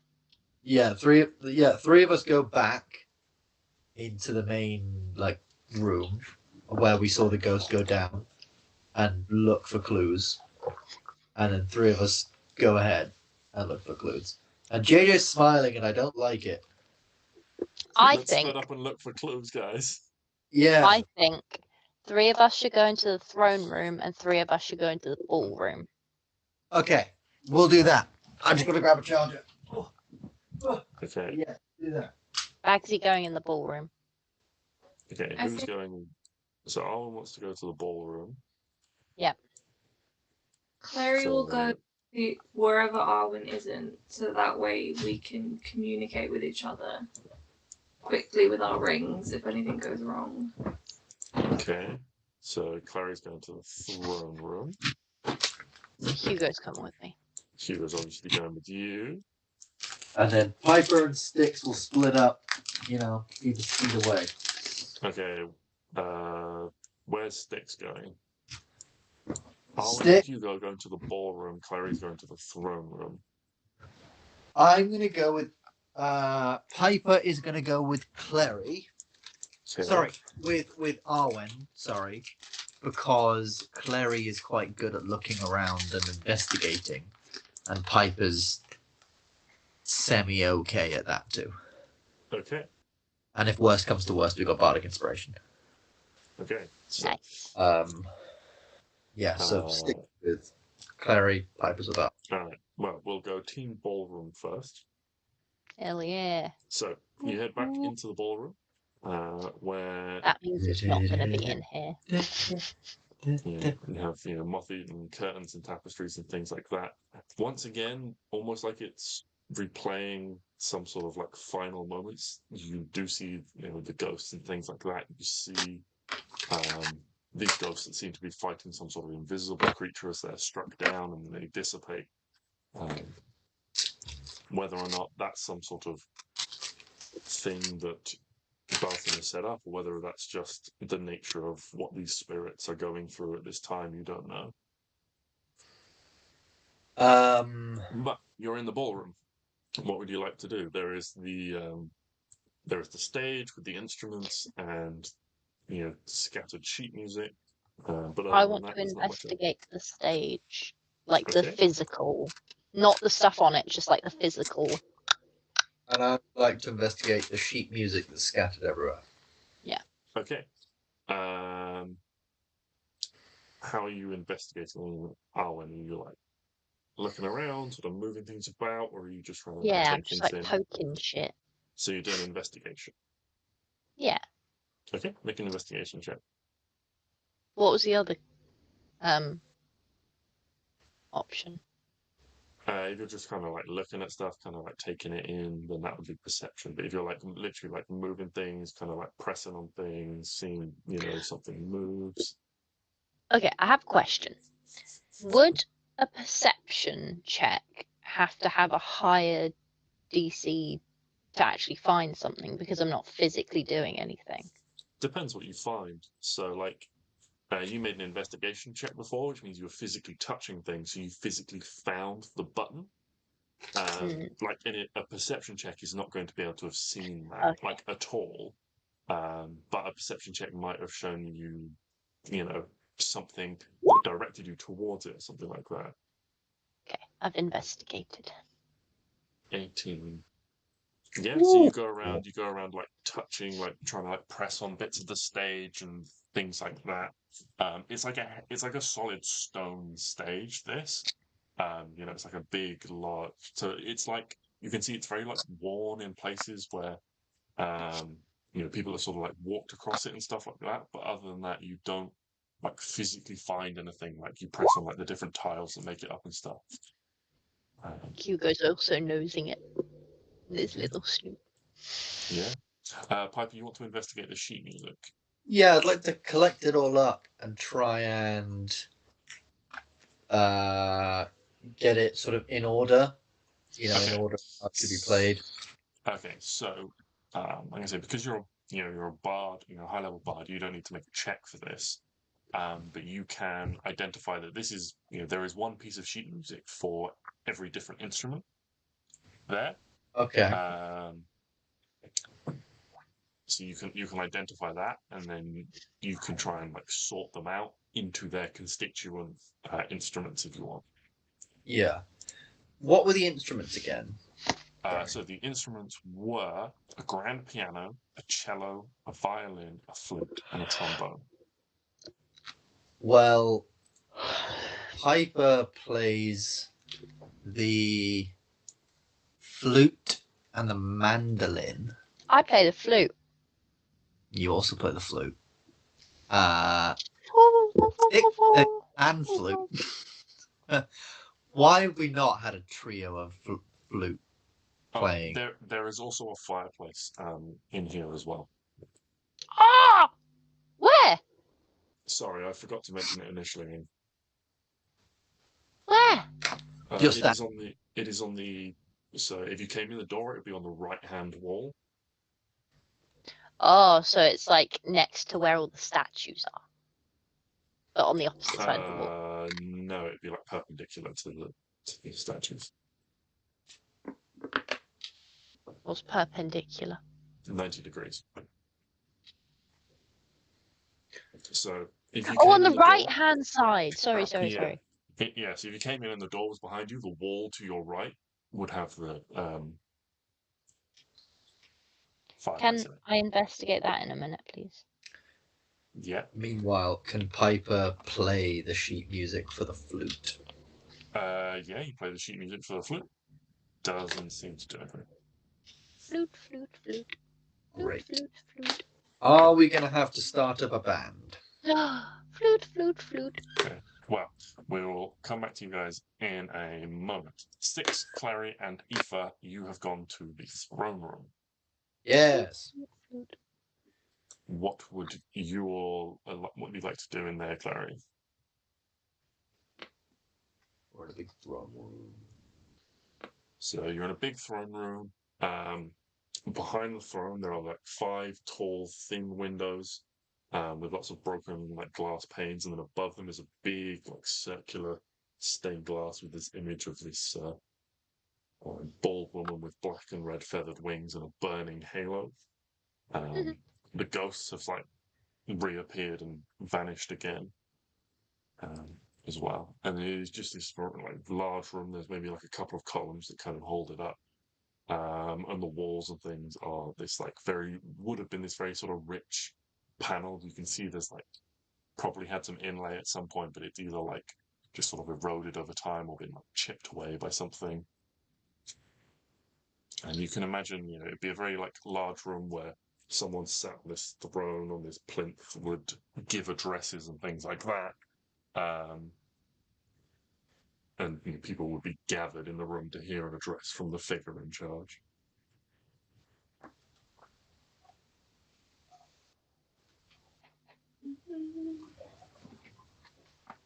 Make a perception check and look around.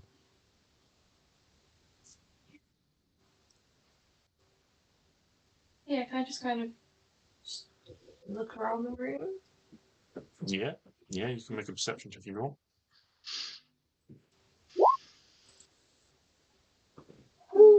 33. So,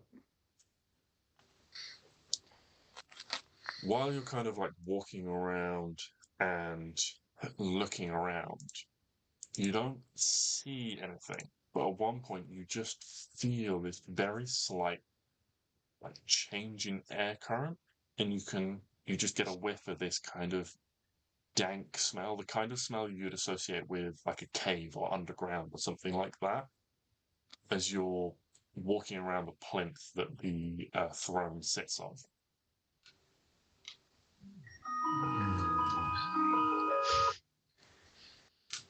So the stairs are beneath the throne. I might regret this, but can Stix go up and sit on the throne? Yeah, you sit on the throne. Oh, look at me, I'm Balsam. Oh, sorry. Oh, look at me, I'm Balsam. Oh, scary. Ugh. Not even a comfy throne, man. Come on.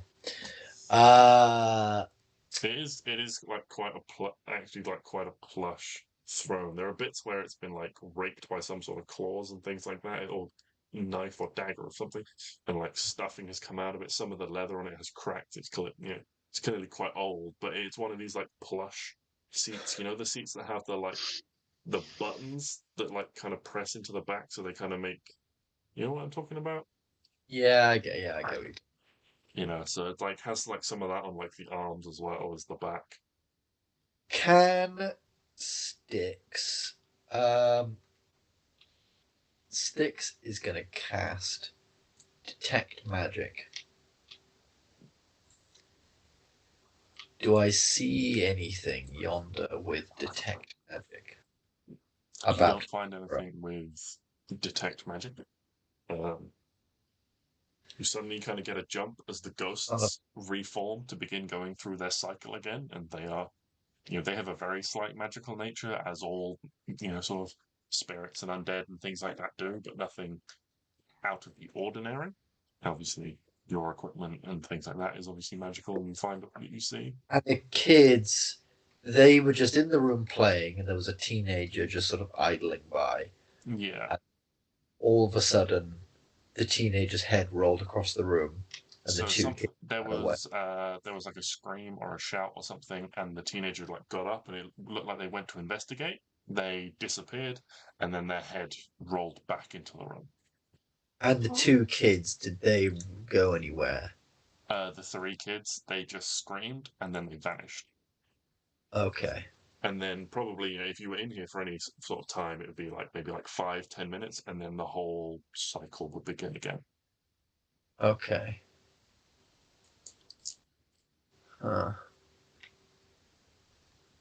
So yeah, with your detect magic, you get the sense that these are. It basically confirms to you these are spirits. These are not illusions. Yeah. What is causing this repetition to happen? You don't know. It could just be something to do with the spirits and the nature in which they died, or it could be that some magic is forcing this upon them. This kind of perpetual state of reliving what you guess Okay. might be their deaths over and over. Can I'm gonna tap myself with guidance. Can Mhm. I try and off of Clary's check realize that there's like air currents and stuff? Can Stix? I think he's just gonna try and. I think he's run out of ideas, so he's just gonna try and brute force it a little bit. Can he try and investigate the throne for any areas where it might be able to move? Like he's gonna physically get down and look for areas where there might be sort of slides or grooves in certain in the ground or whatever, and then he's gonna after that take his spear and try and fucking. Yeah, make an investigation check. And I've got guidance. That's an 8. Hold on. That's a 10. Yeah, so you don't find anything. You don't find any like grooves or runners or anything for this plinth to slide on or anything like that. You reckon that if there is a way of moving it, it probably involves something. If it does move, it's probably some sort of mechanism underneath it that maybe lifts it or something, or some sort of magic that you can't see because it's blocked by this large plinth of stone. But you don't, although you suspect it might move, you don't find a mechanism for moving it. It is at times like this I really wish I'd have saved that potion of Storm Giant strength I had way back when, because that was fucking dope.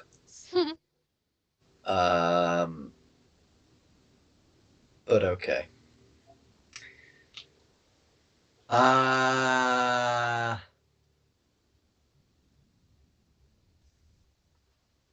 So we got a throne. I've not done very well in investigating it. We've got the broken bodies of the fucking things.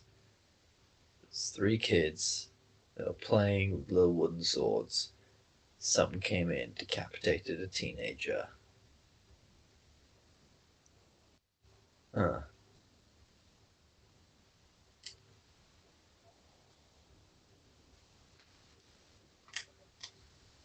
Oh yeah, and the big windows with the bald lady.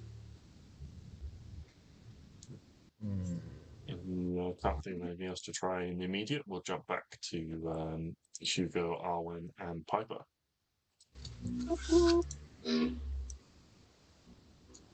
Arwen, That's me. I believe you were going to investigate a fireplace. Mm-hmm.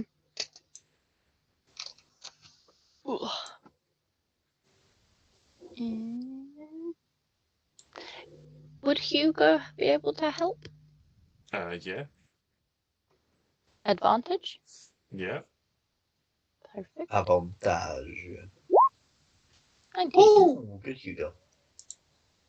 is a good Hugo.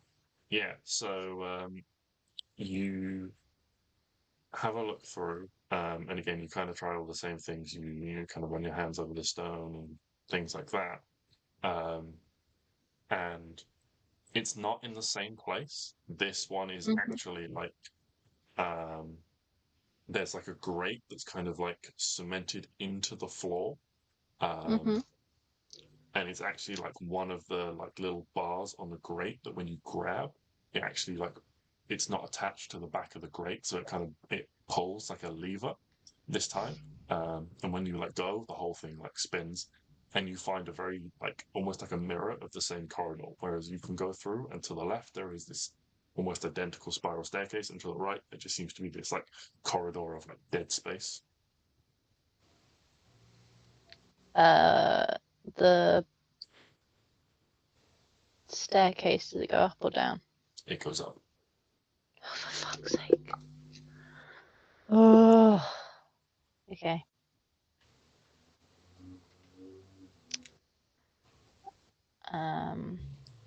I will tell Piper that I found a staircase.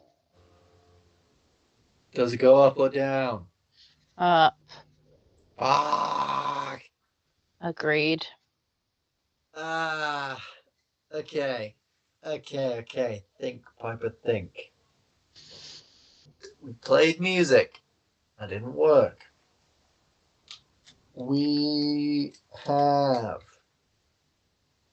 Can I go up? Can I sneak up the stairs? Just just to have a look at what's up there. I don't want to go up. I just want to go up and like put my head up and be like, okay, that's it. Cool. I'm coming back down. Okay. Yeah, you kind of like you go up a few stairs. You've got like a couple of turns to get your head above the next level, and when you kind of stick your head up, you can just see that there is just this long corridor that runs towards the center of the building ish, and at the end there looks to be like a door, and that's it. Okay, I'll come back down then. There's just a door. Was there any more stairs up? Is that like that's it? No, it's just a single transition between a single floor. Okay, that's fine. Cool. Well, fun. Can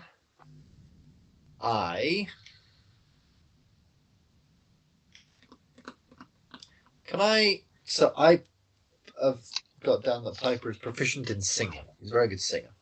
Mm-hmm. Can Piper sing this melody?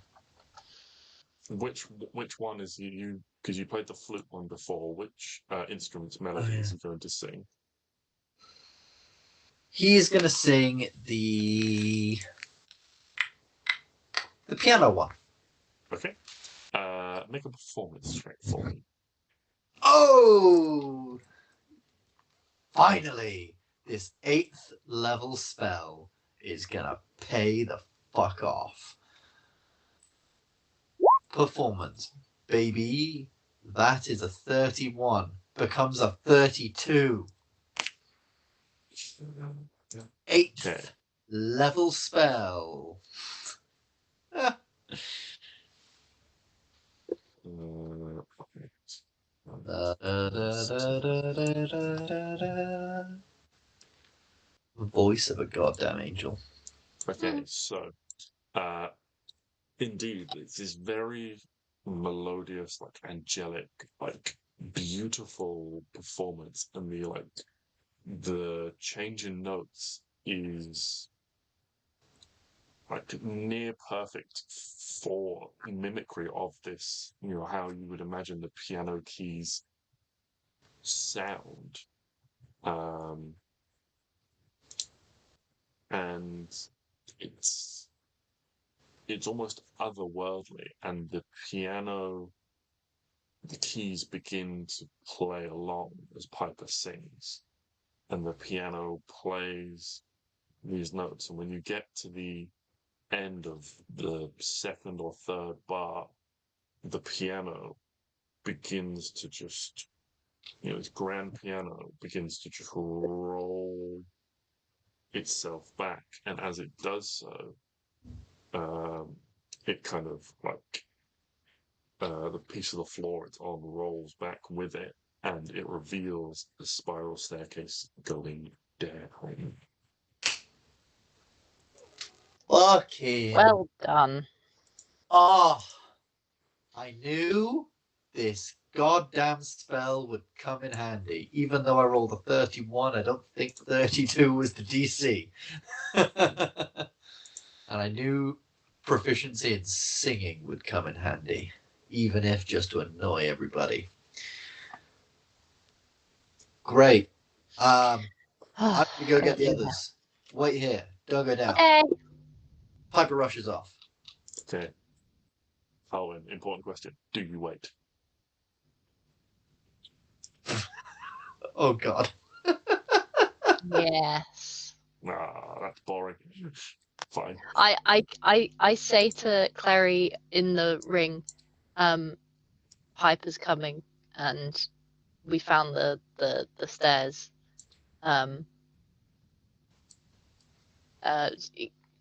Yeah. Piper's there by now. Yeah. Okay. So you can Okay. all head down these stairs, and what you find is a room that looks to be some kind of laboratory. A dusty room filled with beakers, flask, and assorted accoutrement of alchemy. On a set of shelves along one wall stand sealed jars containing dark shapes in cloudy liquid. 4 large tanks stand against one wall as well. The first is cracked, kind of sticky residue on the floor around it. Crumpled skeleton lies in the bottom. The second 3 contain humanoid figures in, again, a cloudy formaldehyde-like liquid. In the center of the room is a reclined surgical dentist-like chair with thick leather straps for the arms, legs, chest, and head. The straps are cracked and brittle with age. The wood of the chair is stained dark red. Ew. What would you like to do? Stay the fuck away from that goddamn chair. Yeah. I think all the alchemy and the weird chair and everything is giving Piper weird like Vietnam flashbacks. Yeah, that's fair. He's freaking out a little bit, so he's just gonna sort of stand back. There is also on the north and wall, there is a set of double stone doors, and on the west wall between 2 bookcases, there is a single stone door. Oh wait, I'm an idiot. I've not been adding to my map. So went in. This was the one on the left was the was the but the one on the left was the room, with the ballroom. the ballroom. So then we found a stairway that leads down, and inside is a room. Oh no, this is too confusing because now there's now go the wrong way. Oh God! I know this little map is not the most important thing in the world, but it has suddenly become the most important thing in the world to me.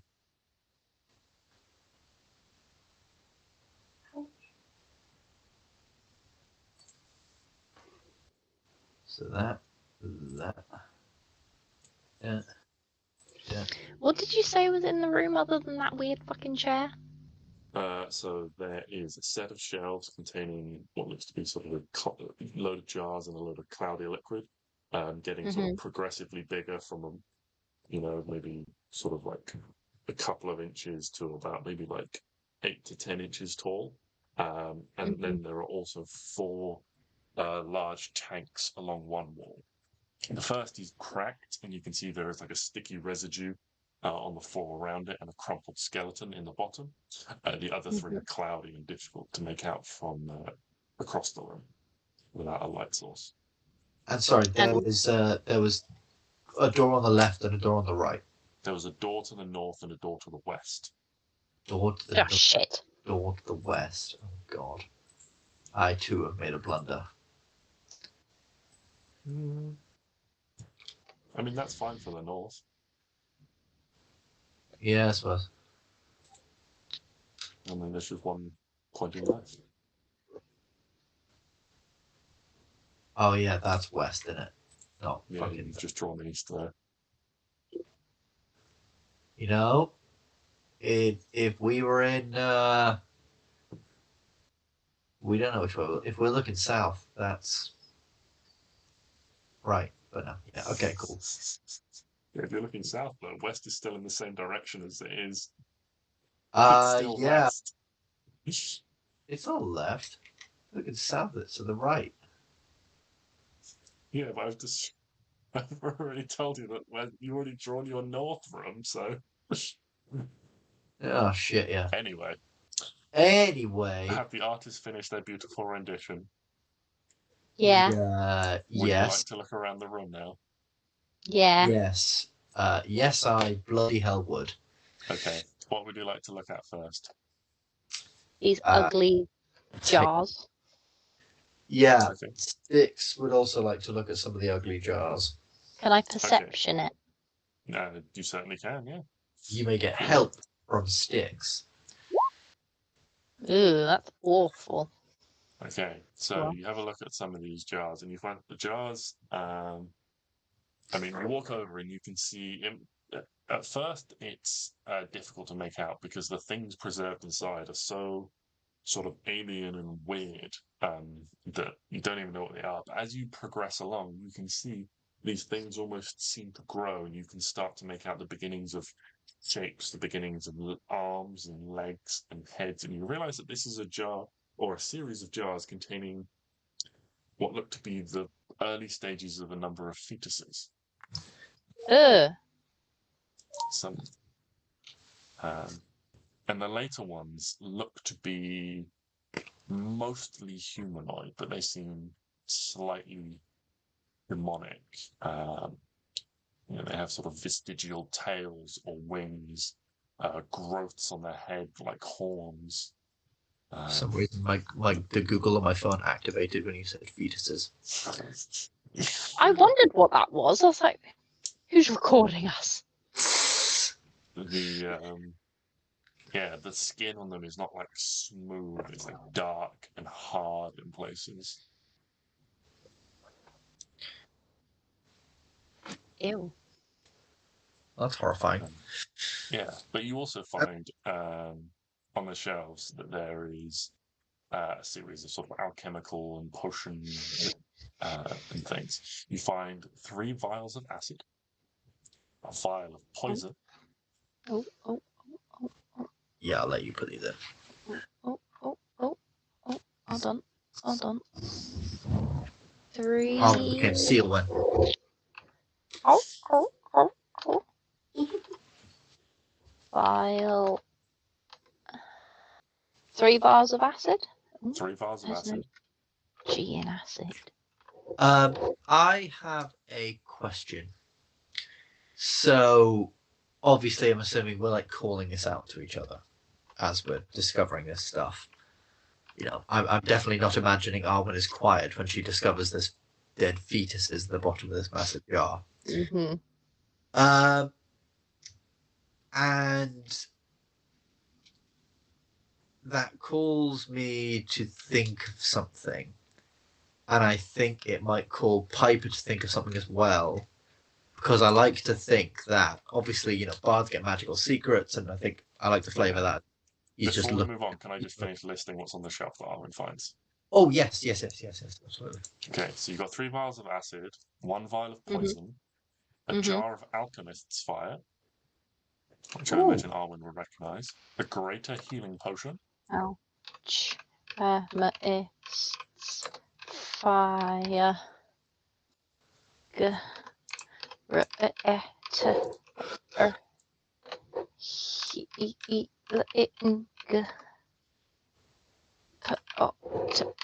No, yeah. and you also find a potion that you don't recognise immediately. Can I, like, investigate it?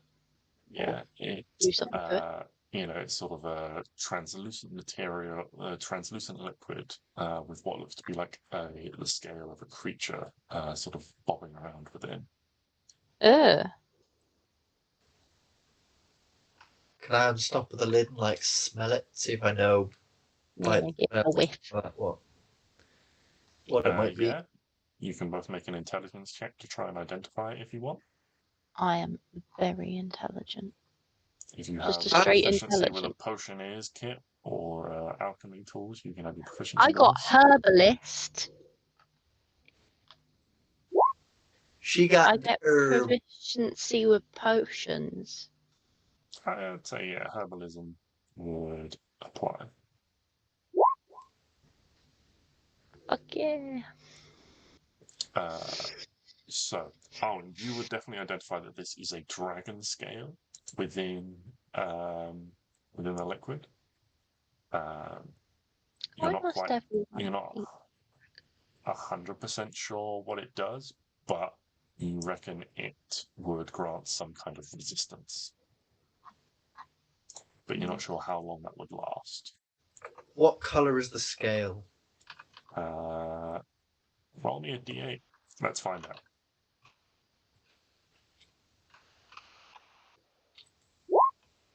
One. It's red.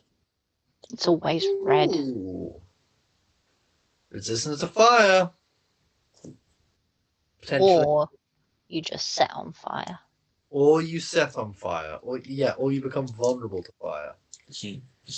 I'd say, with your 16, you don't think it does that. You're pretty confident it grants you resistance, but you're not sure whether it's like, a minute, 10 minutes, an hour, whether it does anything else. But you're pretty sure that at least one of the effects that it does will grant you resistance to fire damage. That's fair. Cool. Funky. Okay.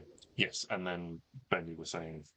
Yeah, so I think obviously with magical secrets, Piper knows a lot of spells, and I think he heard of a spell that could potentially clone people, and maybe because I like Ben was genuinely considering taking clone. Like I even put it on my sheet for a little while, and then decided, no, I'll take something else. So I think maybe Piper might have in the 2 months we had looked around for stuff like that just in case the worst happened. He died. He could clone himself, come back to life, yada yada yada. I'd say make So could he? a check for Piper to see whether or not it would have been something he came across in that time period. Because obviously bards can't change their spells unless it's a level up. So yeah. So Arcana 14. 23. 14. I'll say he he might not know the name of the spell, but he would have heard that, yeah, this is a thing that very like high level wizards can potentially do, is they can, kind of replicate themselves. Okay. And would Piper a wizard? No, Piper's a bard. Oh. Can bards do it as well? Bards Bards can get sometimes learn spells from other classes. Yeah. Oh, right. Okay, sorry. So in the time between Piper agreeing to join you and you guys setting off, Piper did some research, potentially seeing if he could find a way to protect himself should he die on this, but he wasn't able to. I don't say, with the 14, he found out about it, but he wasn't able to learn it at that point. Mm-hmm. Right. Would I potentially learn anything about it, like the methodology of it or anything like that, or with a 14 it's just... I'd say with a 14, you might learn some of the basic principles, but not like the ins and outs of it. Like Piper might have, he probably kind of, maybe he read something about it, and it was kind of like, it was more of like a generic, like around it, and it kind of outlined sort of like how much it would cost and sort of like all the materials and stuff you might need, and sort of how long it would take. And he kind of went, "Oh, I haven't got time for that," so he didn't necessarily retain that information because he, it wasn't pertinent at the time. So he got a base understanding of it, but not, not a perfect recollection. Okay, cool. Yeah. So Piper might call something like that out, like, this spell, you'd like clone yourself. I can't remember what it maybe do. I don't know. Do something. Is that because this clearly seems like, I don't know, there's a bunch of fetuses in there. Are they like tiefling fetuses? Do they have like tiny little horns or whatever? So there's certainly a fiendish element to them. You would, with what Arwen kind of found out looking closely at them as she was, they were unnaturally fiendish. So it wasn't like just tieflings. There was like an unnatural element to them. Demons. Okay, so if given what we know of what Neo is and all that, does it kind of make sense that potentially this chamber was for Balsam to try and replicate himself or to create Neo? Is this when Neo was made? So if you look at the 4 tanks, that one is broken and it has a skeleton on the bottom, and then the other 3, one is empty. One has a quite clearly demonic or devilish individual that you can see, as if someone sort of like crossed like 30% of a devil with Neo. And then you can see one that is almost perfectly Neo. I'll just take this one and go on. It's dead. It's been in liquid for many 5,000 years. It looks pristine. Like It's got murky water. I know jars of pickles that can last this long. the liquid is kind of like slightly murky, but like what you can see of the Neo inside, he doesn't look like he's aged. He doesn't look like withered or anything like that. He looks almost perfect. Almost perfect, but not Neo. No, he looks very like there is clearly like a scale here. You can see like one is the final tank is empty. The first tank is like cracked and broken, and you can, if you look closely at the skeleton, you can see that there are like deformities to it. That like you can see like clearly like there are like multiple sets of horns. There are like protrusions on the back where like you could see like a wing and a tail. The spine is kind of like twisted and has spikes coming out of it. It clearly has devilish elements to it. And then the next one clearly still has some devilish elements to it, but it's clearly much closer to appearing perfectly humanoid. Then you've got one that looks almost perfectly humanoid. You can see patches of skin that are kind of mottled. The nails on the hands, rather than being sort of smooth and flat, they're a bit more like curled over and pointed like claws. The horns are kind of more ridged and jagged, but they still curve in the same way as Neo's do, whereas the other ones, they're kind of more sort of sweeping back and upright horns. So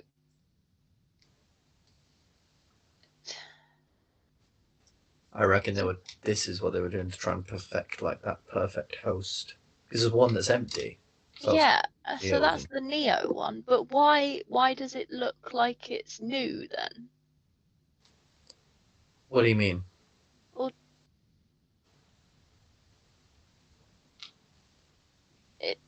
I asked if it was like, oh, like this guy's been in here for 5,000 years, but JJ said he's not. He looks okay, like new. I said it looks pristine. Didn't say it was new. So it So looks I it looks reckon- well preserved. Yeah, I reckon. Oh, okay, but okay, there's that's fine. preserved them. Preserved, but even if he gets dragged out of it, I don't think he's gonna be able to live. I mean, yeah, I definitely think all the things in here are probably dead. I think it's probably, that shark that's in the formaldehyde. Yeah, Yeah, I think that's what is currently going on here. yeah, Like now. yeah. I think it used to be a chamber of incubation to create, but now it's just. Yeah. Oh yeah, I wasn't gonna get any of them out of there. I know. I know But that fucking encounter JJ's waiting to goddamn happen. I It's have got ideas. stats for Oh, devil. I got stat blocks for various things for days. Doesn't mean they're necessarily in this room. Like the cutlery. Yeah, like the cutlery. So, oh for fuck's sake. So is that okay? So we have the doors. Can Yeah, we we need to try go. the western door, please? Yeah. So This is messed up. This is oh god. This is so weird. you got Yeah, the door, and great. it's kind of like a heavy stone door. Inset into it is like a ring, is like a kind of like a ring pull, like you'd have on a gate. As you kind of lift it and turn it, and you feel a mechanism within the door lift, and then you pull. It's a very heavy door, and it kind of it opens out, and what you find beyond is what looks to be a small dungeon. Oh, great. There are a handful of cells in there, probably like only like 3 or 4. Um, Two of them are empty, you can see, and one of them has a figure that is like strung up by their wrists. Alive or dead? And you can see various you can see a number of little rubber tubes and things coming out of them and all feeding into some kind of collection bowl around their feet. Ew. And this person, do they look like ancient or relatively new? They look, I'm not going to say healthy, but they don't look desiccated or decayed. The blood in the bowl looks red and Oh, so it's not all dried up, no, it's not all dried up. It looks fresh. Can I walk over to this person and sort of put my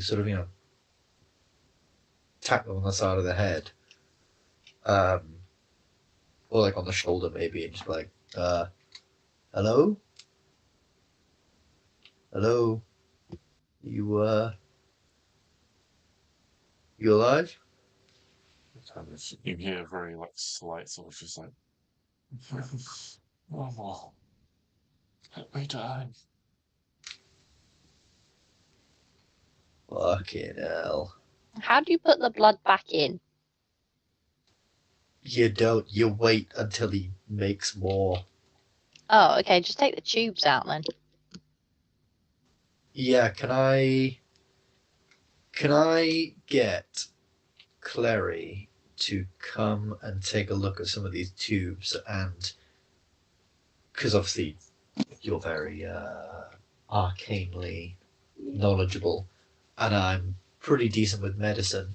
So can I try and figure out whether taking out these tubes, like, is that safe? Am I just going to create big holes in this guy, or? Okay. Make a medicine check.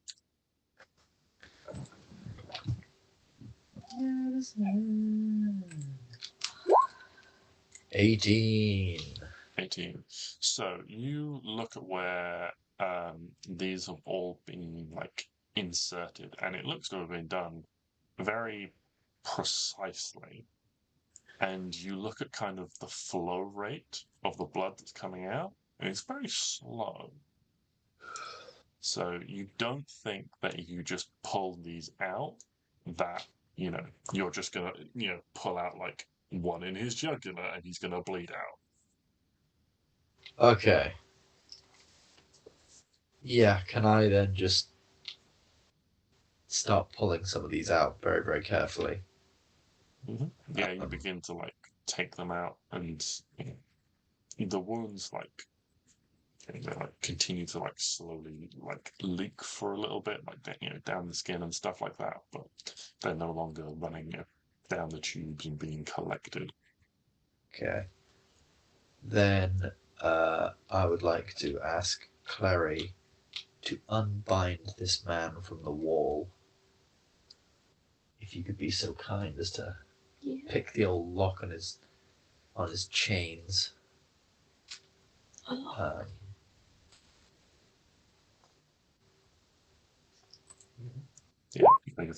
Yeah. So this is a very basic lock, especially for you, and yeah, you very quickly like open it, and as you do, this figure like just drops to the ground. Yeah, I'm there to like catch him, and I sort of slowly bring him to the ground. And as I'm doing that, I'm going to give him like 5 lay on hands. Okay. Yeah. Because commoner, can't imagine he has a lot of HP.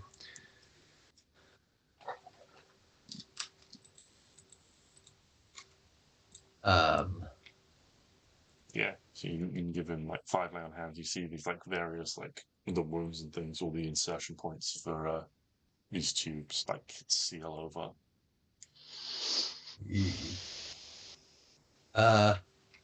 Hi. We're here to rescue you or stop whatever's going on here. I know you're tired and you've clearly been through a lot, but is there anything you could tell us? Is there anything information you've learned whilst being? Can I make a suggestion really quickly? Yeah. Is he stable? Yeah, he doesn't look like he's in. Stix is giving him like 5 HP, which is enough to Like- stop him like bleeding out. And, he's not like in prime fighting condition again, but he's No. But he's not gonna like keel over and die if we take 5 steps away from him. No, he'll probably like collapse from exhaustion, but he's not gonna just like suddenly like expire. Stix, are you willing to just sit with him? Sit with him? Yeah. For how long? Are you currently sitting with him? Yeah, I'm sat with him. Okay, are you willing, like while you have this conversation, are you willing to sit with him? Yeah. Okay, I close the cell gate, just in case he's actually a vampire. The fuck? I'm skeptical. I think this is a vampire. Well, fucking thanks for shutting me in with a vampire. Fucking thanks. This is how it ends. This this is where Ask your Stix becomes questions. the wandering hermit again. Because I get locked in a cell with a vampire at the very last fucking hermit. He might be nice. He might not be a vampire. Fine. Ask your question. Can I... Do you openly say that he's a vampire? No, I just closed the door. Just, Okay. subtly, and then just kind of lean while I listen to what's happening. Okay. Fine. In which case, yeah, I'll say, do you have any information on what's happened? Have you been able to learn anything about what's been going on here? Can you tell us anything? We're here to help, I promise. No, this is tricky again. No, you'll never let me go.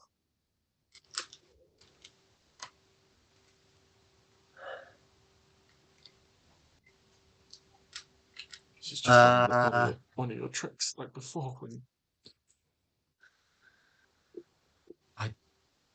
Look, this isn't a trick. My name is Stix, and I sort of show my holy symbol. I'm a paladin of Zuriel. We are all here to help you. I give a thumbs up through the spell. From outside the fucking cell. Can't help. Just not help. Just let me Piper's die with my friends. slowly Piper's slowly looking around for a lock to just lock the cell. Just let me die like my friends and be at peace. No more.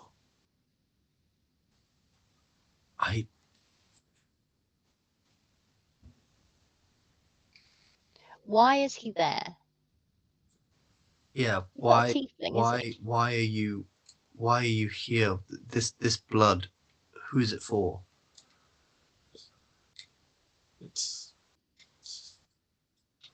You won't trick me, it's for you.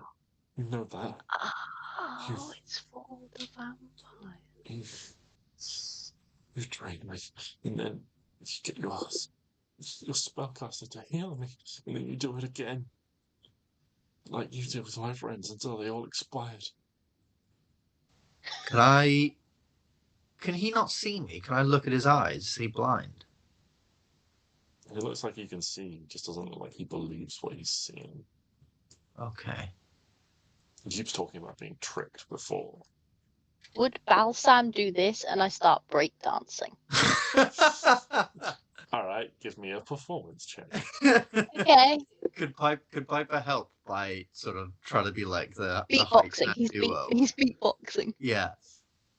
I'm going to say no for the physical dancing. Why am I for 7. a 6? Arwen just falls over and looks like she's having some kind of fit. I'm trying to do the worm. Yeah, Arwen falls over and looks like she's having some kind of fit. The thing Hugo is, just kind of comes over and sort of like puts his paws on you, just kind of holds you still. Oh, he's such a good boy. He kind of looks around like, what's going on? and I in a similar vein to Arwen, can I pull from my seed pouch a small little flower seed and cast Druidcraft to turn it into a flower? And I just sort of say, look, I promise I'm not him. I'm not here to hurt you. I swear. And it kind of looks at himself. Tentatively, like raises a hand towards the flower and like strokes one of the petals. Yana, is that you? Fuck is Yana? Who is Yana? Yana used to make flowers.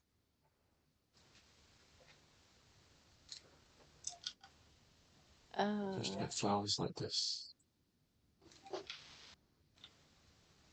Oof. This one's dead friends. Rip. Yeah, I think Stix will sort of take this guy's hand and, close his hand around the sort of flower and let him lie there, and then just sort of starts, I guess, probably crying a little bit as he just slowly presses a knife into this guy's neck. He wants death.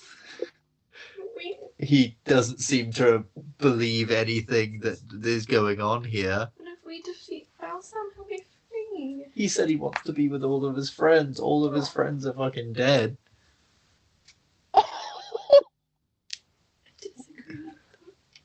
Yeah, so And Stix, this you was- kind of you place and the flower this in his was- hands, and he kind of like cradles it, and then you slowly just like and firmly just slip the knife in. And this You know, was there's- Balsam in disguise. We win, guys! There's like barely any resistance to your blade, and he just kind of lets out this sort of like choked, like coughing noise as his hand like closes around the stem of the flower, and you just see the very slight smile begins to like touch the corners of his mouth as his eyes just roll back, and he just collapses in your arms. Oh. Oh, that's not good. You've killed an innocent man. How do you feel? I hope you feel bad. Yes, Stix feels really fucking bad. And as he gets up, he, wipes a couple of tears from his eyes, and he just sort of shoulder barges the door open. He's like, let's fucking go. I'm still at the door. Yeah, he's pushing you away. Excuse me, Yeah. sir. Aoife would put a hand on your shoulder and be like, I think you did the right thing. Whatever, let's go. You saved him from the potential of a great deal more pain. And sometimes that's the kindest thing to do. Me and Klari are gossiping through our rings. Oh wait, no, you don't need to. I just remembered I cast Rary's telepathic bond on I it. know, Oh yeah. but just so that everyone else doesn't hear. No, I you can specifically- talk to specific people, but also yes, you can still just use your rings. Oh, okay. Yeah. Yeah. So you are in this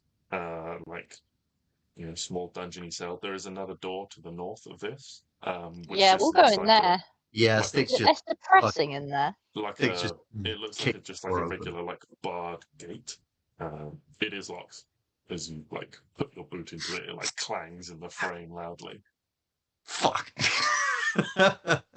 Do it harder. If you want to make a strength check. Stix is fucking angry right now. He's I was gonna say he's got to Right. get out his anger so that we don't feel it. Is that like a strength attack? Just like a strength. Just strength check. Fuck. Yeah, maybe it's the barred nature of this. Your foot doesn't you don't get all the force behind it because your foot kind of hits the bar and kind of slides off. It just goes through between the bars. Yeah. Oh. And then he's just got that leg awkward situation Your right where his foot's leg out, up in the bar and in, he's trying to get it out. in, out, shake it all about.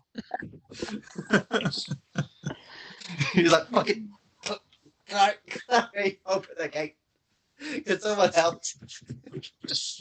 He has to take his boot off to get his foot back. Yeah.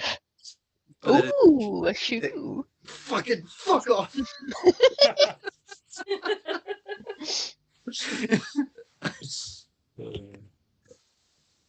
I'm guessing that dead guy doesn't have any shoes on. No. Where's the fucking god if you steal this man's shoes? No, Look. I'm He not had- the one that murdered him. he had nothing but a pair of A breeches on. loincloth. That's what I was imagining, just a big nappy. Okay. Big nappy. Whatever floats your boat. Why did he's not? He didn't have enough like strength to get up, did he? You've been fooled by Big Nappy. Oh, trust me, they weren't feeding him. It's like Big Farmer, but Big Nappy. Like... Oh dear. Right, I can't open this gate. I am not. I could try. Right. Klari, can you unlock the gate, please?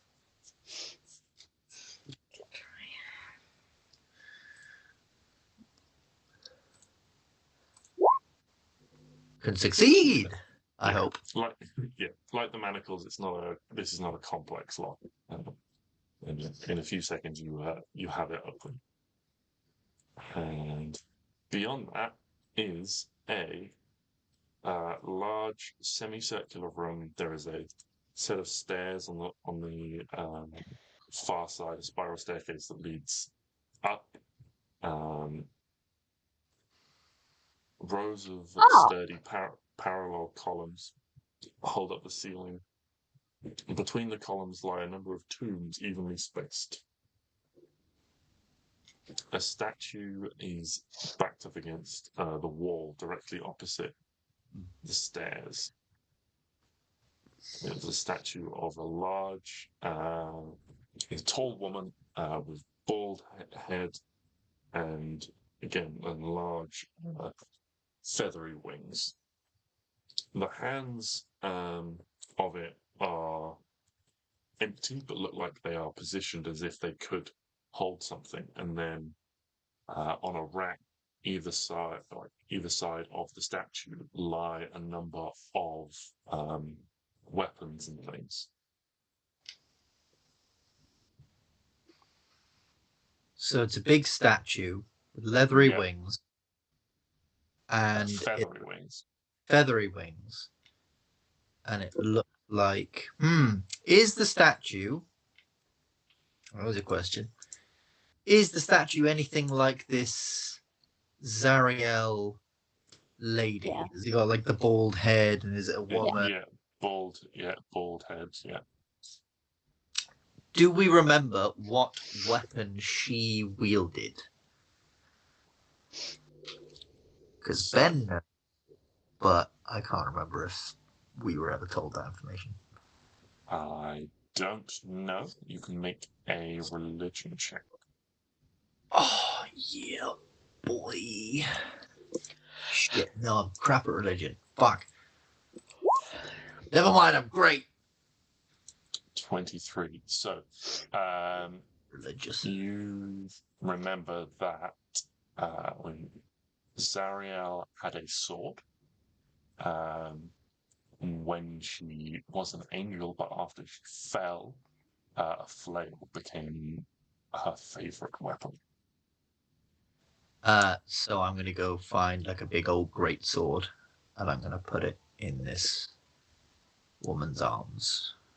Okay. Which hand, left or right?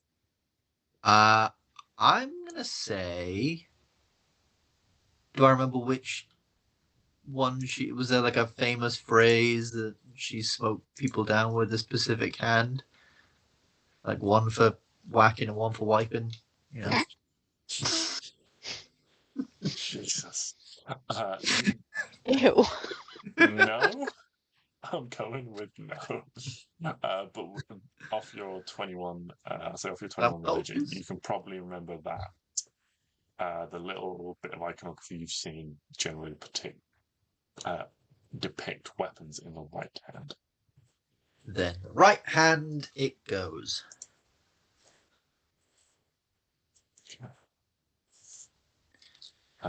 There is also a built into like the plinth of the statue. There is like a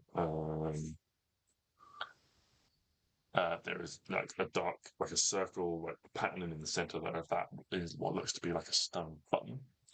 As you look at like the weapons and things on the racks, you also see that there are a series of like metallic discs. One is like painted gold, one is painted a sort of spectral bluey color, and one is painted sort of like a fiery red.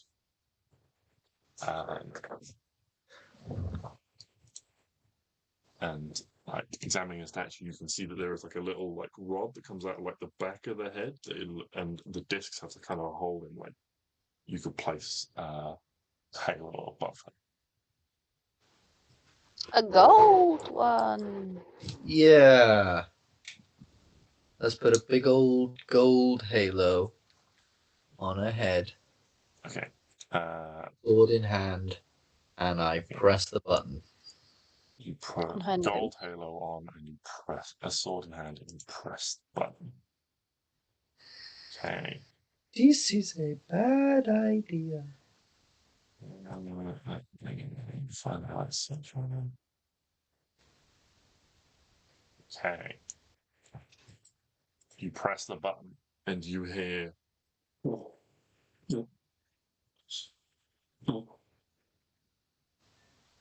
As the lids on all the tombs shake and crack, and skeletal hands burst their way out. There's only 2 tombs, though. Oh no, there are dozens of tombs. You said 2! Maybe I'm What? confused. What I said was between the column lie rows of tombs evenly spaced. Oh, maybe I heard tombs. There are 2 ooms in this room. Yeah. Oh no.